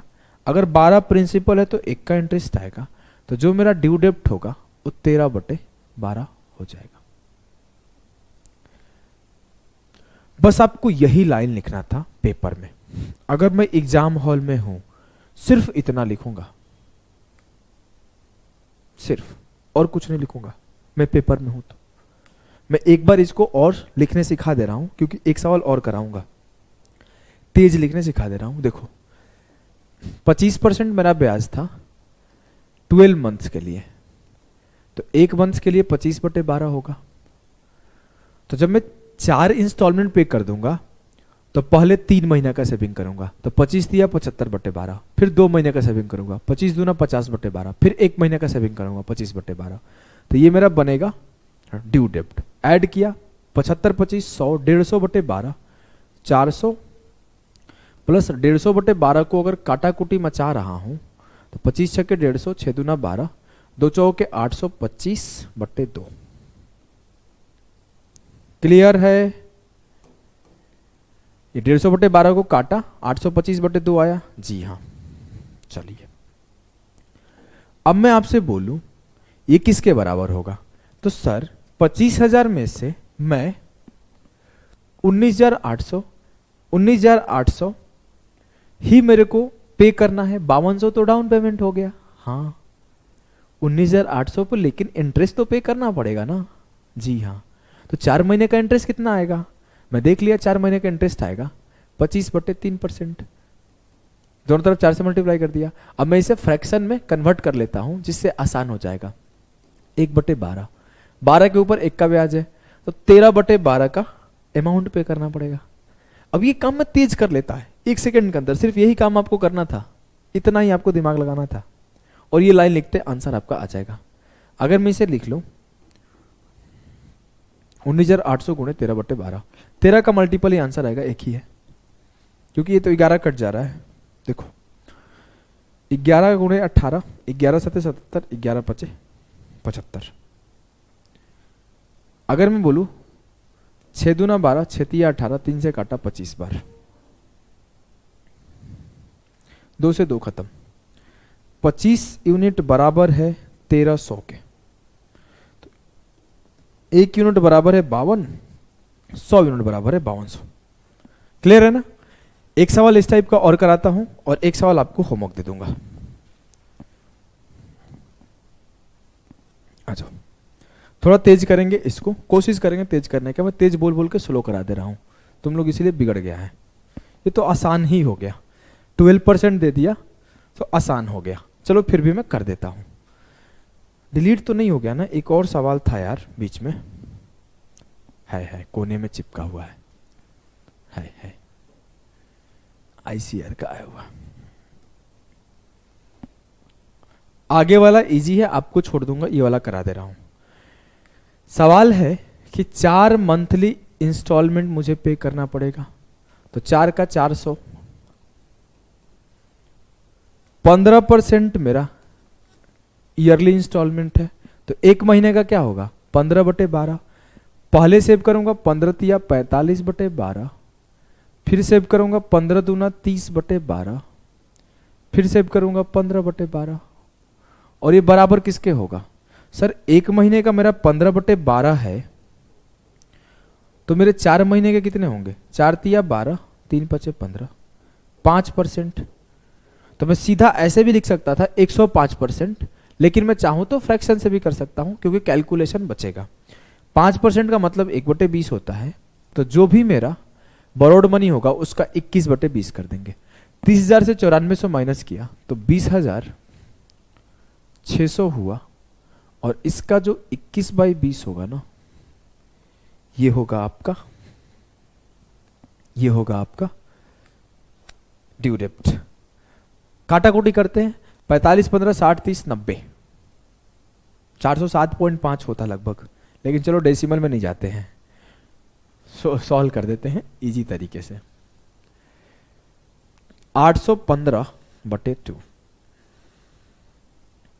अगर इसको जोड़ोगे तो 45 15 60 30 90/12 होगा। इसे काटोगे तो 6 दूना 12, 15 छक्के 90, 15/2 होगा, तो 400 प्लस 15/2, 2 चौके 800, 15/2 बराबर हुआ 206 00 गुणे 21/20 के। 2 से 2 खत्म। ये कट रहा है क्या? नहीं कट रहा है। किससे कट रहा है ये? 21 से कट रहा है 206। कुछ दिख रहा है कटने वाला? मेरे को तो नहीं दिख रहा है यार। 3 से भी नहीं कट रहा, 2 से कट रहा है, 103 बार में ये कट रहा है।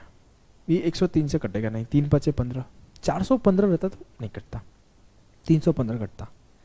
लग रहा है ना कि डेसिमल में इसका आंसर आएगा।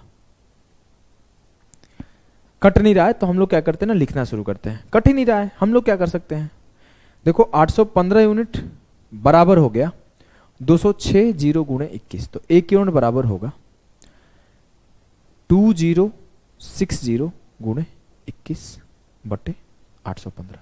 5 से काट लेते हैं और किसी से कट ना कटे। 16 5 80, 5 दिया 15, 163 इज प्राइम नंबर, फिक्स है, मुझे ये याद है। हम लोग क्या करते हैं ना, 21 से मल्टीप्लाई करके ही चलो कर देते हैं। 5 चौके 20, 5 एकम 5, 5 दूनी 12, 5 दूनी 10। अब मैं बोला 1 यूनिट किसके बराबर आया, 21 दूना 42, 4 बचा, 21 एकम 21 4 25, 2 बचा, 21 चौक 84 और 2 86।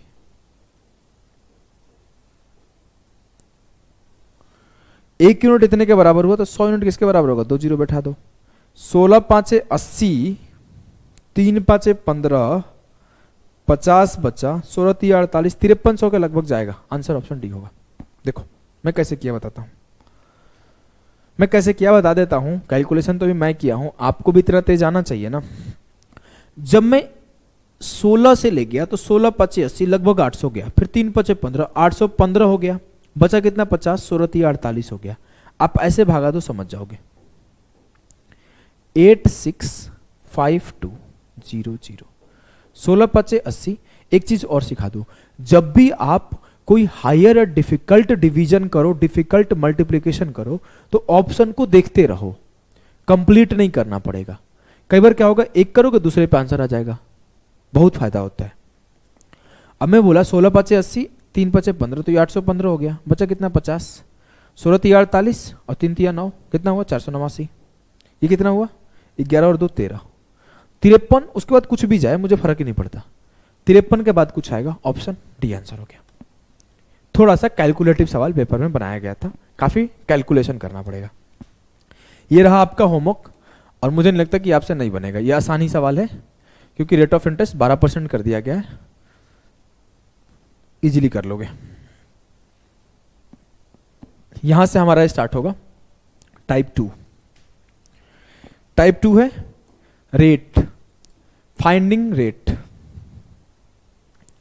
रेट फाइंडिंग के ऊपर टाइप 2 चलेगा। चलो करते हैं। कर लोगे क्या पहला सवाल? हाँ सर कर लूंगा। An electric iron is sold for RS 440 cash और for RS 200 cash down payment with 244 to be paid after 1 month. Find the rate of interest charge is the interest scheme. एक इलेक्ट्रिक आयरन को 440 रुपए नकद या 200 रुपए नगद down payment और 1 महीने के बाद 244 रुपए नगद के साथ बेचा जाता है। किस्त योजना का ब्याज दर का पता लगाएं। सर 440 रुपया हम दुकानदार को दे देते तो काम हो जाता। जी हाँ, लेकिन हम दे नहीं पाए। हाँ, हम किए क्या, 200 उस दे दिए उसको, तो मुझे बकाया कितना रह गया, बकाया रह गया 240। लेकिन जब मैं 1 मंथ बाद पे किया तो 240 तो नहीं पे किया हूं। नहीं सर, मैं कितना पे किया, 244 पे किया। मुझे कितना का ब्याज पे करना पड़ा, 4 रुपए का। मैं 440 या तो दे देता, मुझे हो जाता काम। मैं दे नहीं पाया तो मुझे 200 उस टाइम दिया, उस 200 पे ब्याज लगेगा नहीं। जो बच गया 240, उस पे ब्याज लगा 4 रुपए का और 244 अगले महीने पे किया। मुझे ब्याज बताना है, मैं ब्याज बता दे, मुझे बताना रेट ऑफ इंटरेस्ट। तो रेट ऑफ इंटरेस्ट क्या होता है, आपको ऐसा ही पढ़े हो तो सिखाया हूं कि इंटरेस्ट अपॉन प्रिंसिपल इंटू 100, लेकिन ये गलत है। क्यों सर? आपको एक बात पता होना चाहिए, हम लोग हमेशा दर को और रेट को ईयरली कैलकुलेट करते हैं और ये जो 4 रुपए का ब्याज है वो 1 मंथ का है मेरे लाल, वो 1 मंथ का है। मैं अगर बोलूं कि 1 साल में कितना का ब्याज आता, तो आप बोलते 48 रुपए का ब्याज आता। तो मेरा फॉर्मूला वही होता है कि SI बराबर principal into R into t upon 100। SI 48 है, प्रिंसिपल 240 है, रेट मेरा R है और T मेरा 1 है और ये 100 है। तो जो मेरा रेट आ जाएगा, काटा ये 5 बार में, इसको काटा ये 20 बार में, 48 पाँचे 240, 20 पाँचे 100, रेट आ जाएगा 20%। क्लियर है जी सर? एकदम क्लियर है। आप ऐसे भी यहां पे कर सकते थे, मैं जानबूझ के लिखा हूं, इसका यूज मैं बाद में दिखाऊंगा कि 48 का ब्याज है 240 के ऊपर इंटू 100, तो आपका 20% ही आता। ये लिखा हूं मैं कुछ सोच समझ के। 20% कैसे आया इतना तो समझ गए ना। 20% ईयरली चार्ज है। इसके पहले हम लोग क्या कर रहे थे, जब हम लोग को मंथली पेमेंट करना हो रहा था तभी तो 12 से डिवाइड कर रहे थे। पीछे के सवाल अभी कितना पढ़े हो, इतने सारे पढ़े हो ना, सबको 12-12 से डिवाइड कर करके पढ़े हो। क्यों 12 से डिवाइड कर रहे थे? क्योंकि हम लोग मंथली कैलकुलेट करने के लिए उस रेट पे जाना पड़ रहा है। वैसे यहां मंथली ब्याज दिया हुआ था, हमें ईयरली परसेंटेज निकालना था रेट का, तो हम लोग को 12 से मल्टीप्लाई करना पड़ा। समझ गए ना मेरे लाल? यस सर, समझ गए? या फिर हमें ऐसा करना पड़ेगा, एक चीज और समझ लो, या फिर हमें ऐसा करना पड़ेगा। देखो क्या करना पड़ेगा, देख लो, अंडरस्टैंडिंग ले लो। अंडरस्टैंडिंग ले लोगे सवाल सब सॉल्व होगा। कि मेरा 4 रुपए का ब्याज है, जी हां सर।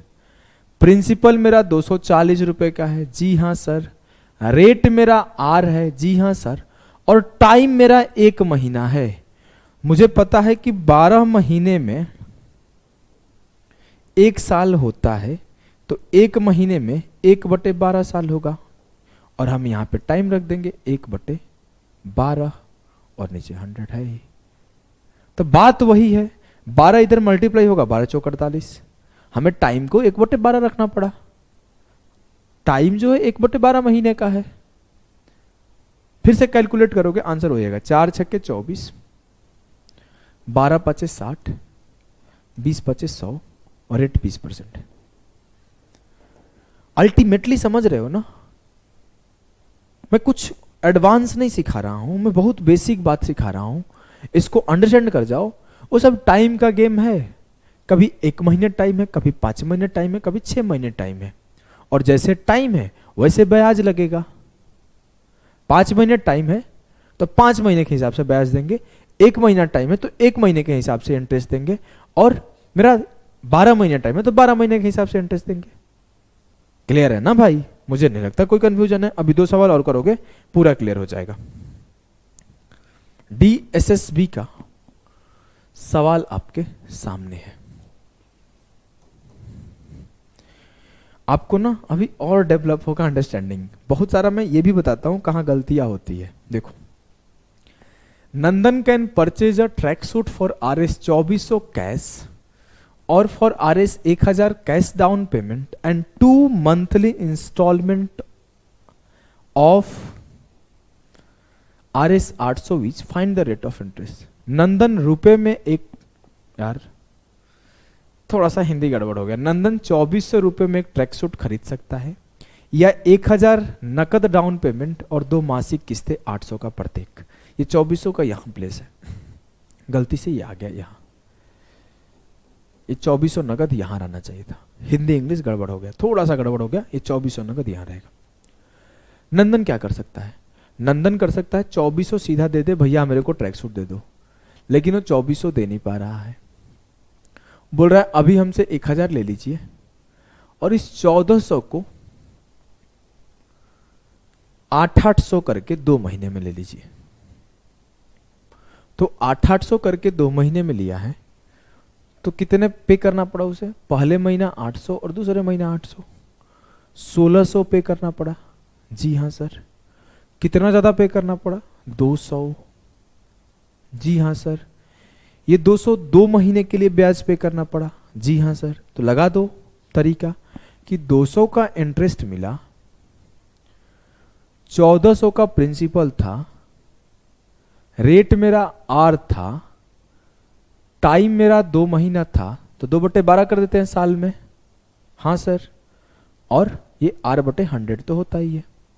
ये 2/12 कर दो या फिर इसको 12 गुना कर दो, मतलब या तो ये 2 महीने का है 200, तो 12 महीने का निकाल लो 1200, या फिर इसको टाइम को 2/12 कर दो। बात तो बराबर है ना, पीछे वाले में भी देखो हम लोग वो कर सकते थे, या तो इस 12 को 12 चौके 48 कर देते, या फिर हम लोग 1/12 कर देते। बात तो क्लियर था ना। हाँ, फिर हमने कैलकुलेट किया और हमने अपना भारी सा मिस्टेक कर दिया इस सवाल में। क्या यार सर लिख के गलती करवा देते हो, नोट्स खराब हो गया मेरा, है ना। ये लिख लेना और लिख के काट देना। ये क्यों सिखा रहा हूं ना, इससे आपको याद रहेगा कि ये नहीं करना है, नहीं करना है आपको। चलते हैं हम लोग बैक टू द स्क्वायर। मैं हमेशा बोलता हूं शुरू से शुरू करो, शुरू से शुरू करते हैं।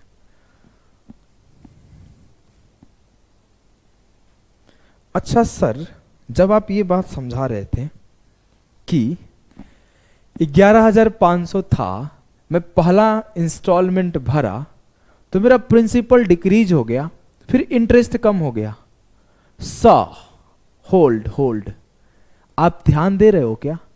जब आप इंस्टॉलमेंट पे कर रहे हो तो प्रिंसिपल कम हो रहा है, और प्रिंसिपल कम हो रहा है तो उसके अकॉर्डिंग अब इंटरेस्ट पे करना पड़ रहा है। हाँ, दिक्कत है। प्रिंसिपल को कम कर देता है इंस्टॉलमेंट। स्टेटमेंट याद है कि इंस्टॉलमेंट डिक्रीजेस द प्रिंसिपल। ये बात आपको याद है? इंस्टॉलमेंट डिक्रीज करता है। आ जाओ यूज करते हैं इस लाइन को। मैं बोला कि मेरे लाल, मेरे भाई, आप इस स्टेटमेंट को कैसे करोगे? सर, आप ये बात तो समझ रहा हूं मैं कि पहले महीना 800 पे किया और दूसरे महीना भी 800 पे किया, मैंने 200 ज्यादा पे किया है, लेकिन जब मैं पहले महीना पे कर रहा था तो मेरा प्रिंसिपल था 1200, रेट मेरा आर था, टाइम मेरा 1 मंथ था, 1 मंथ था, अपॉन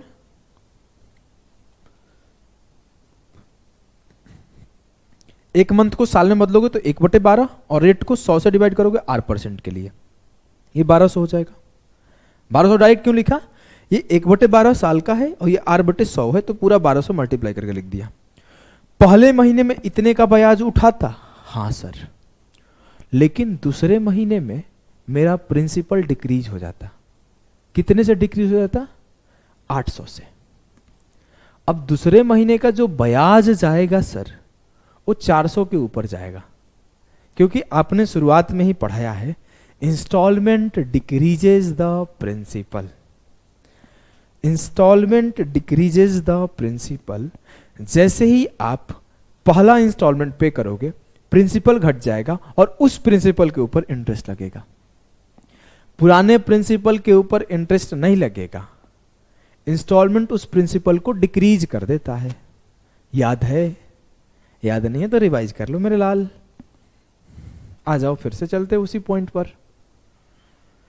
कहानी यूं है कि पहले महीने मुझे 1200 के ऊपर इंटरेस्ट मिला और दूसरे महीने मुझे 1200 से 800 कम 400 के ऊपर ब्याज मिला, R% के हिसाब से 1 महीने के लिए। 1 महीने का 1/12 और R का R/100। और जो मुझे पूरा ब्याज पे करना पड़ा 2 महीने में, वो 200 रुपए का पे करना पड़ा। तो ये बराबर हुआ, ये बराबर हुआ 200 के। समझे? समझ में आया? मैं पहले महीने 1200 कहां से लिख दिया बे? अरे रे, सॉरी सॉरी सॉरी, सब के सब कंफ्यूज होंगे लौंडे। अरे यार, गड़बड़ कर दिया मैं तो, मैंने बहुत बड़ी गड़बड़ करी है। अभी मिट भी नहीं रहा है। मैं आपको सिखाता हूँ, टेंशन नहीं लो, टेंशन नहीं लो, मैं अभी समझा दूंगा सब कुछ। हमने पहले महीने 1400 के ऊपर ब्याज लिया है, और जब ये 800 घट गया दूसरे महीने 600 के ऊपर ब्याज दिया है। हमने पहले महीने इस 1400 के ऊपर ब्याज दिया है, और इस पे 800 का इंस्टॉलमेंट भरते ही दूसरे महीने 600 के ऊपर ब्याज दिया है। कोई हड़बड़ा के कमेंट और मैसेज नहीं करेगा यहाँ पे कि सर आपने गलती कर दिया, गलती कर दिया, गलती कर दिया, 1200 लिख दिया था। अब फिर से एक बार समझ लो, हमेशा ये कहानी है कि इंस्टॉलमेंट डिक्रीजेज द प्रिंसिपल, और यहां पे प्रिंसिपल है 1400, 1400 के ऊपर पहले महीने का ब्याज, इस पे 800 कम हुआ, 600 के ऊपर दूसरे महीने का ब्याज, और टोटल ब्याज 200 है। अब मैं क्या किया, मैं एक काम करता हूं, R इंटू टी को कॉमन करता हूं, तो 1400 प्लस 600 इंटू RT %, क्योंकि RT % तो चेंज नहीं होने वाला है, ये R इंटू टी हमेशा रहेगा, तो R इंटू 1/12 कर दिया। चेंज तो सिर्फ प्रिंसिपल में आ रहा है, ऐसा थोड़ी है कि रेट और टाइम में चेंज आ रहा है। R/100 इंटू 1/12, और ये बराबर किसके हुआ, 200 के। मेरा रेट तो फिक्स है, यहां पे भी R% का ही रेट है और 1 महीने का ही टाइम है, यहां पर भी R% का ही रेट है और 1 महीने का ही टाइम है। जी हाँ, अब मैं क्या किया, 1400 प्लस 600 2000 बराबर गुणे R/1200 बराबर होगा किसके, 200 के। 1400 प्लस 6 2000 गुणे R/1200 बराबर 2000, काटा कोटी करते हैं, 200 से सीधा काट लेते हैं 200, R बराबर हुआ 120%। क्लियर है, एकदम क्लियर है सर, बहुत ही तगड़े तरीके से क्लियर है। इस बात को मैं जीवन भर याद रखूंगा, भूलूंगा नहीं, और ये गलती मैं नहीं करूंगा। आइए 2 क्वेश्चन इस पे प्रैक्टिस करते हैं।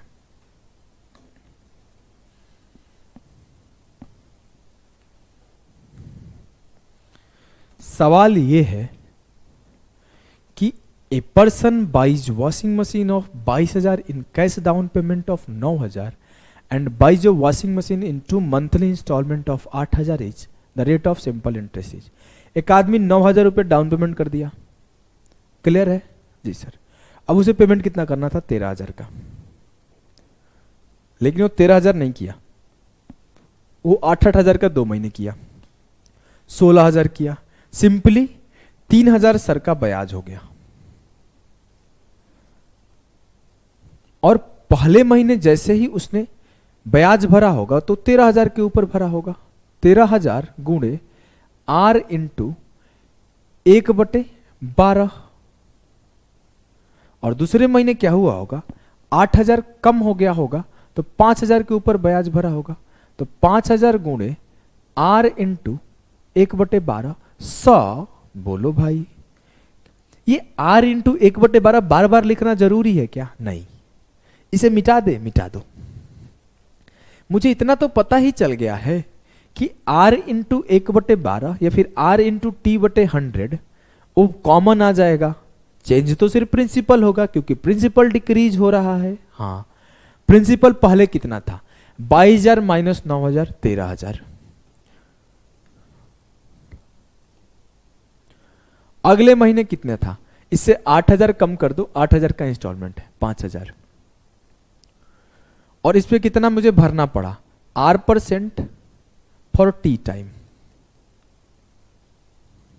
खत्म कर दें, कर देते हैं, 13,5 18,000 R/1200। अब देखो मैं ये स्टेप पे नहीं लिखता, मैं अगर टेस्ट या एग्जाम में होता मैं सीधे लिखता 22 से 9 गया 13, 13 से 8 गया 5, 13,5 18,000 गुणे R/1200 बराबर 3,000।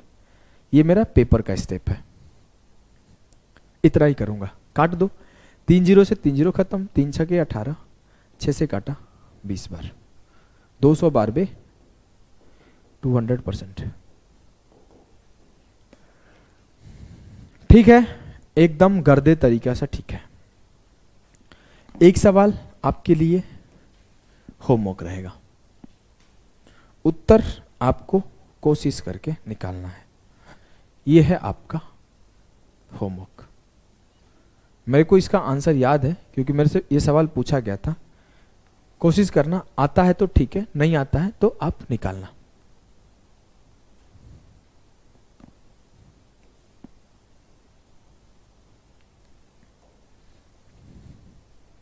अब कहानी बदला। अब कहानी क्या बदला देखो। If the price of an article is 9000, if this article is purchased on the cash down payment of 2200 and rest can be paid in 5 equal monthly installment। अब ये 5 महीने का इक्वल इंस्टॉलमेंट पे हो रहा है और हर इंस्टॉलमेंट 1400 का है अगले 5 महीने के लिए। रेट ऑफ एसआई बताओ। यदि किसी वस्तु की कीमत 9000 है, 2200 नगद भुगतान हो गया, 9000 से 2200 में सिंपली घटा दिया, 6800 बचा। 6800 के ऊपर ही मुझे भरना पड़ेगा भैया इंटरेस्ट। हाँ सर। अब मुझसे बोला गया मैं भरा कितना, 1400 के 5 इंस्टॉलमेंट भरा, 14 5 70, 7000 का ब्याज भरा। जी हाँ, ब्याज कितना भरना पड़ा, 200 रुपए का।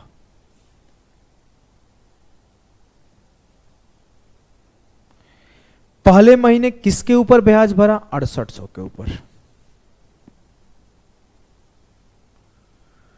दूसरे महीने किसके ऊपर ब्याज भरूंगा, सर 6800 पे 1400 कम हो जाएगा, 4400 के ऊपर, 4400 के 5400 पे 5400। तीसरे महीने किसके ऊपर ब्याज भरूंगा, इस पे 1400 कम हो जाएगा, 4000। चौथे महीने किसके ऊपर ब्याज भरूंगा, इस पे 1400 कम हो जाएगा, 2600। और 5वें महीने किसके ऊपर ब्याज भरूंगा, इस पे 1400 कम हो जाएगा, 1200। और 5 महीने का जो मेरा R% इंटू टाइम है, यही ब्याज है जो कि बराबर है 200 के। क्लियर है ना। हम लोग यही तो करते आ रहे थे, एक बार पीछे जाके समझाता हूं। यहां पे क्या हो रहा था, 22000 से 9000 गया, 13000। इस 13000 पे हम लोगों ने क्या भरा, 8-8000 के 2 भरा, 16000 भरा, 3000 का ब्याज भर दिया। पहले महीने 13000 के ऊपर इंटरेस्ट, दूसरे महीने 13000 से 8000 गया, 5000 के ऊपर इंटरेस्ट। 13000 प्लस 5000 बटे इंटू R बटे 1200। बस वही काम किया हूं। यहां पे 5 बार था, 5 बार लिख दिया। सबको जोड़ लेते हैं, गलती हो जाए माफ करना, आंसर नहीं पता है मेरे को। 68 12 8000, 54 26 8000, 8 8 16 4 20000। 20000 के ऊपर 1200, 200 से 200 खत्म हो गया, 100 से 100 खत्म हो गया, R 12 आ गया। आसान हो गया तो 12%। क्लियर है, गर्दे तरीका से क्लियर है। तो आइए CHSL 2023 का लेटेस्ट सवाल, अभी 2 महीने 3 महीने पहले पेपर हुआ था, उसको करते हैं।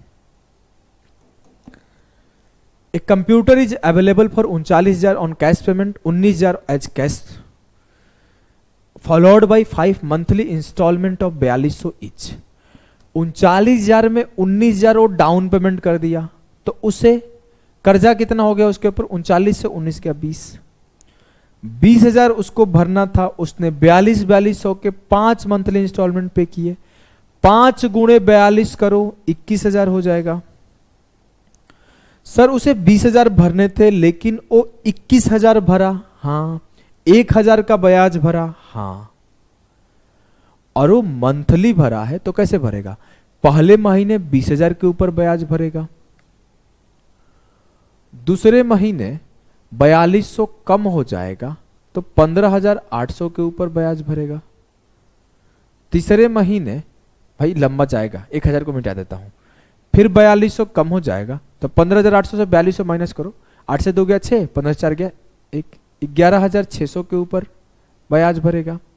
फिर 4200 कम कर दो तो कितना होगा, 6 से 2 गया 4, 11 से 4 गया 7, 7400 के ऊपर ब्याज भरूंगा और फिर 4200 कम करूंगा तो 3200 के ऊपर ब्याज भरूंगा, कितने टाइम के लिए?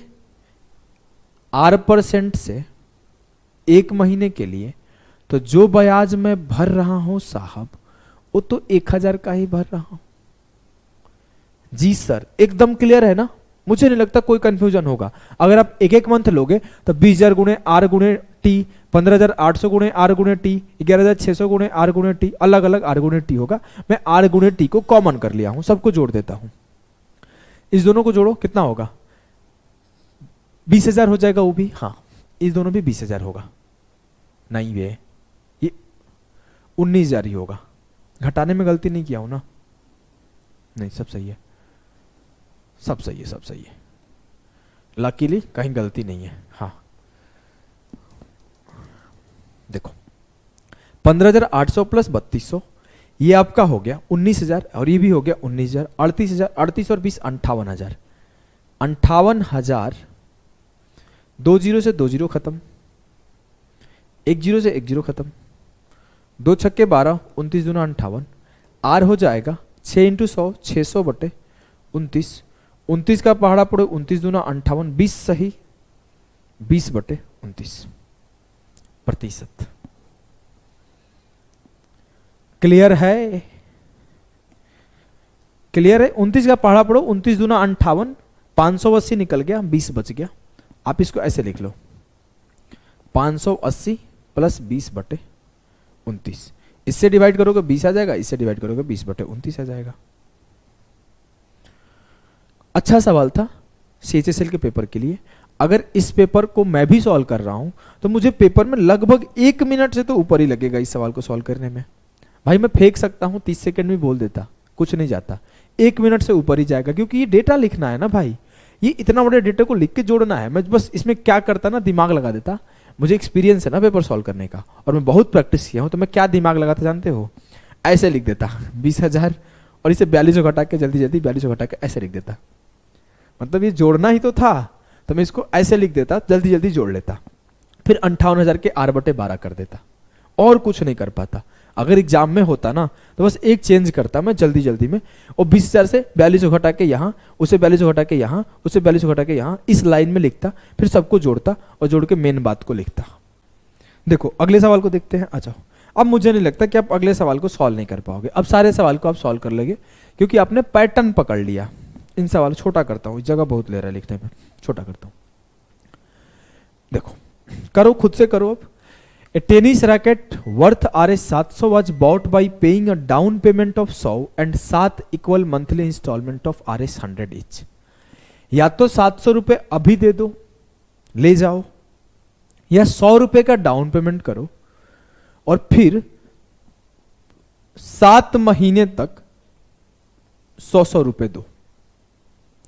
जब मैं 100 डाउन पेमेंट कर दिया तो मुझे पेमेंट कितना करना था? 600 का। लेकिन मुझे पेमेंट करना कितना पड़ रहा है? 100 का 7 महीने 700, 100 रुपए का ब्याज देना पड़ रहा है। किसके ऊपर? 600 के ऊपर। तो 600 में पहले महीने 600 के ऊपर ब्याज दूंगा, दूसरे महीने में 500 के ऊपर ब्याज दूंगा, तीसरे महीने में 400 के ऊपर ब्याज दूंगा, चौथे महीने में 300 के ऊपर ब्याज दूंगा, पांचवें महीने में 200 के ऊपर ब्याज दूंगा, और छठे महीने में 100 के ऊपर ब्याज दूंगा। और इसके ऊपर जो ब्याज लगेगा वो R बटे 1200 का लगेगा, और ये बराबर होगा 100 के। क्लियर है ना? बस तो जोड़ दो, खत्म हो गया। 6 5 11 4 15 3 18 2 20 1 21, 2100 इंटू R अपॉन 1200 बराबर हो गया 100। 2 जीरो से 2 जीरो खत्म, 3 7 21, 3 चौके 12, R बराबर हुआ 400 बटे 7। गर्दा मचा दिए भैया आपने, तो धड़धड़ा के सॉल्व कर रहे हैं आप सवाल, हमको दिख रहा है यहीं से। आइए इस CGL के सवाल को सॉल्व करिए। काफी फेमस सवाल है, मॉक टेस्ट में आने पर बच्चे रोने लगते थे ऐसे सवाल को देख के। बोला गया है 10 रुपए का कर्जा दिया गया और 11 महीना में रिटर्न किया गया 1-1 रुपया करके। तब बताइए क्या ब्याज था? 10 रुपए का कर्जा था सर, हाँ। 1-1 महीना करके 11 रुपए लौटाए हो, हाँ। ब्याज कितना दिया हूं? 1 रुपया। ब्याज में 1 रुपया दिया हूं। पहले महीने 11 के ऊपर ब्याज था, दूसरे महीने 10 के ऊपर ब्याज था, तीसरे महीने 9 के ऊपर ब्याज था, चौथे महीने 8 के ऊपर, पांचवें महीने 7 के ऊपर, छठे महीने 6 के ऊपर, सातवें महीने 5 के ऊपर, आठवें महीने 4 के ऊपर, नौवें महीने 3 के ऊपर, 10वें महीने 2 के ऊपर, और 11 महीने का बात है तो 11वें महीने 1 के ऊपर ब्याज दिया। R बटे 1200 बराबर 1 रुपया का इंटरेस्ट है। कुछ भी गड़बड़ है क्या? नो सर, कोई गड़बड़ नहीं है, कहीं पे गड़बड़ नहीं है। हो गया है गड़बड़, हम ही से हो गया है। सर 10 ही रुपए का कर्जा था ना, आपने 11 से कैसे स्टार्ट कर दिया? हाँ, ध्यान दिया करो। पहले महीने 10 के ऊपर ब्याज, दूसरे महीने 9, तीसरे महीने 8, चौथे महीने 7, पांचवें महीने 6, छठे महीने 5, सातवें महीने 4, आठवें महीने 3, नौवें महीने 2, 10वें महीने 1, खत्म हो गया। ठीक ठीक। अब मैं बोलूं सबको जोड़ दो, तो एक फॉर्मूला आपको अगर आता होगा, याद होगा, तो ज्यादा आसान हो जाएगा जोड़ना। सम ऑफ n नेचुरल नंबर जो होता है n इंटू n प्लस 1/2। अगर कल को आपको ऐसे लिखना हो कि 1 plus 2 plus 3 plus 4 plus 5 plus dot dot dot n, तो इसका सम आता है n plus n, n into n plus 1/2। अब यहां पे यही तो था, 1 plus 2 plus 3 plus 4 plus 5 plus 6 plus 7 plus 8 plus 9 plus 10। अगर आप सम करोगे तो सम करके देख सकते हो, आएगा वही कि 10 इंटू 10 प्लस 1 11/2। इसका सम यही आएगा, 11 पचे 55। सम करके देख लो, 10 9 19 8 27 7 34 6 40 5 45 4 49 3 52 2 54 1 55 आया ना 55। तो आप 55 का R बटे 1200 बराबर 1 होगा। 5 से काटा 11 बार 5 से काटा 240, रेट बराबर आ गया 240 बटे 11। 11 का पहाड़ा पढ़ लो, 11 दूना 22, 11 कम 11 21 सही 9 बटे 11%।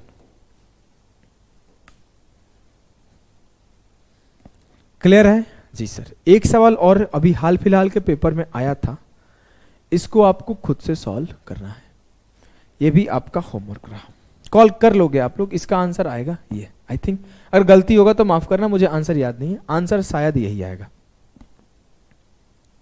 नहीं बनेगा तो आप ग्रुप में कहीं भी किसी भी तरीके से मुझसे आप जोड़े हो, पूछो, मैं बताऊंगा। खुद से कोशिश तो करोगे ना। चलो तो एंड करते हैं इस क्लास को यहीं पे। इंस्टॉलमेंट का मोस्ट इंपॉर्टेंट सेक्शन खत्म होता है और एक क्लास और मिलेगा इसके ऊपर, इससे भी जबरदस्त। Bye bye.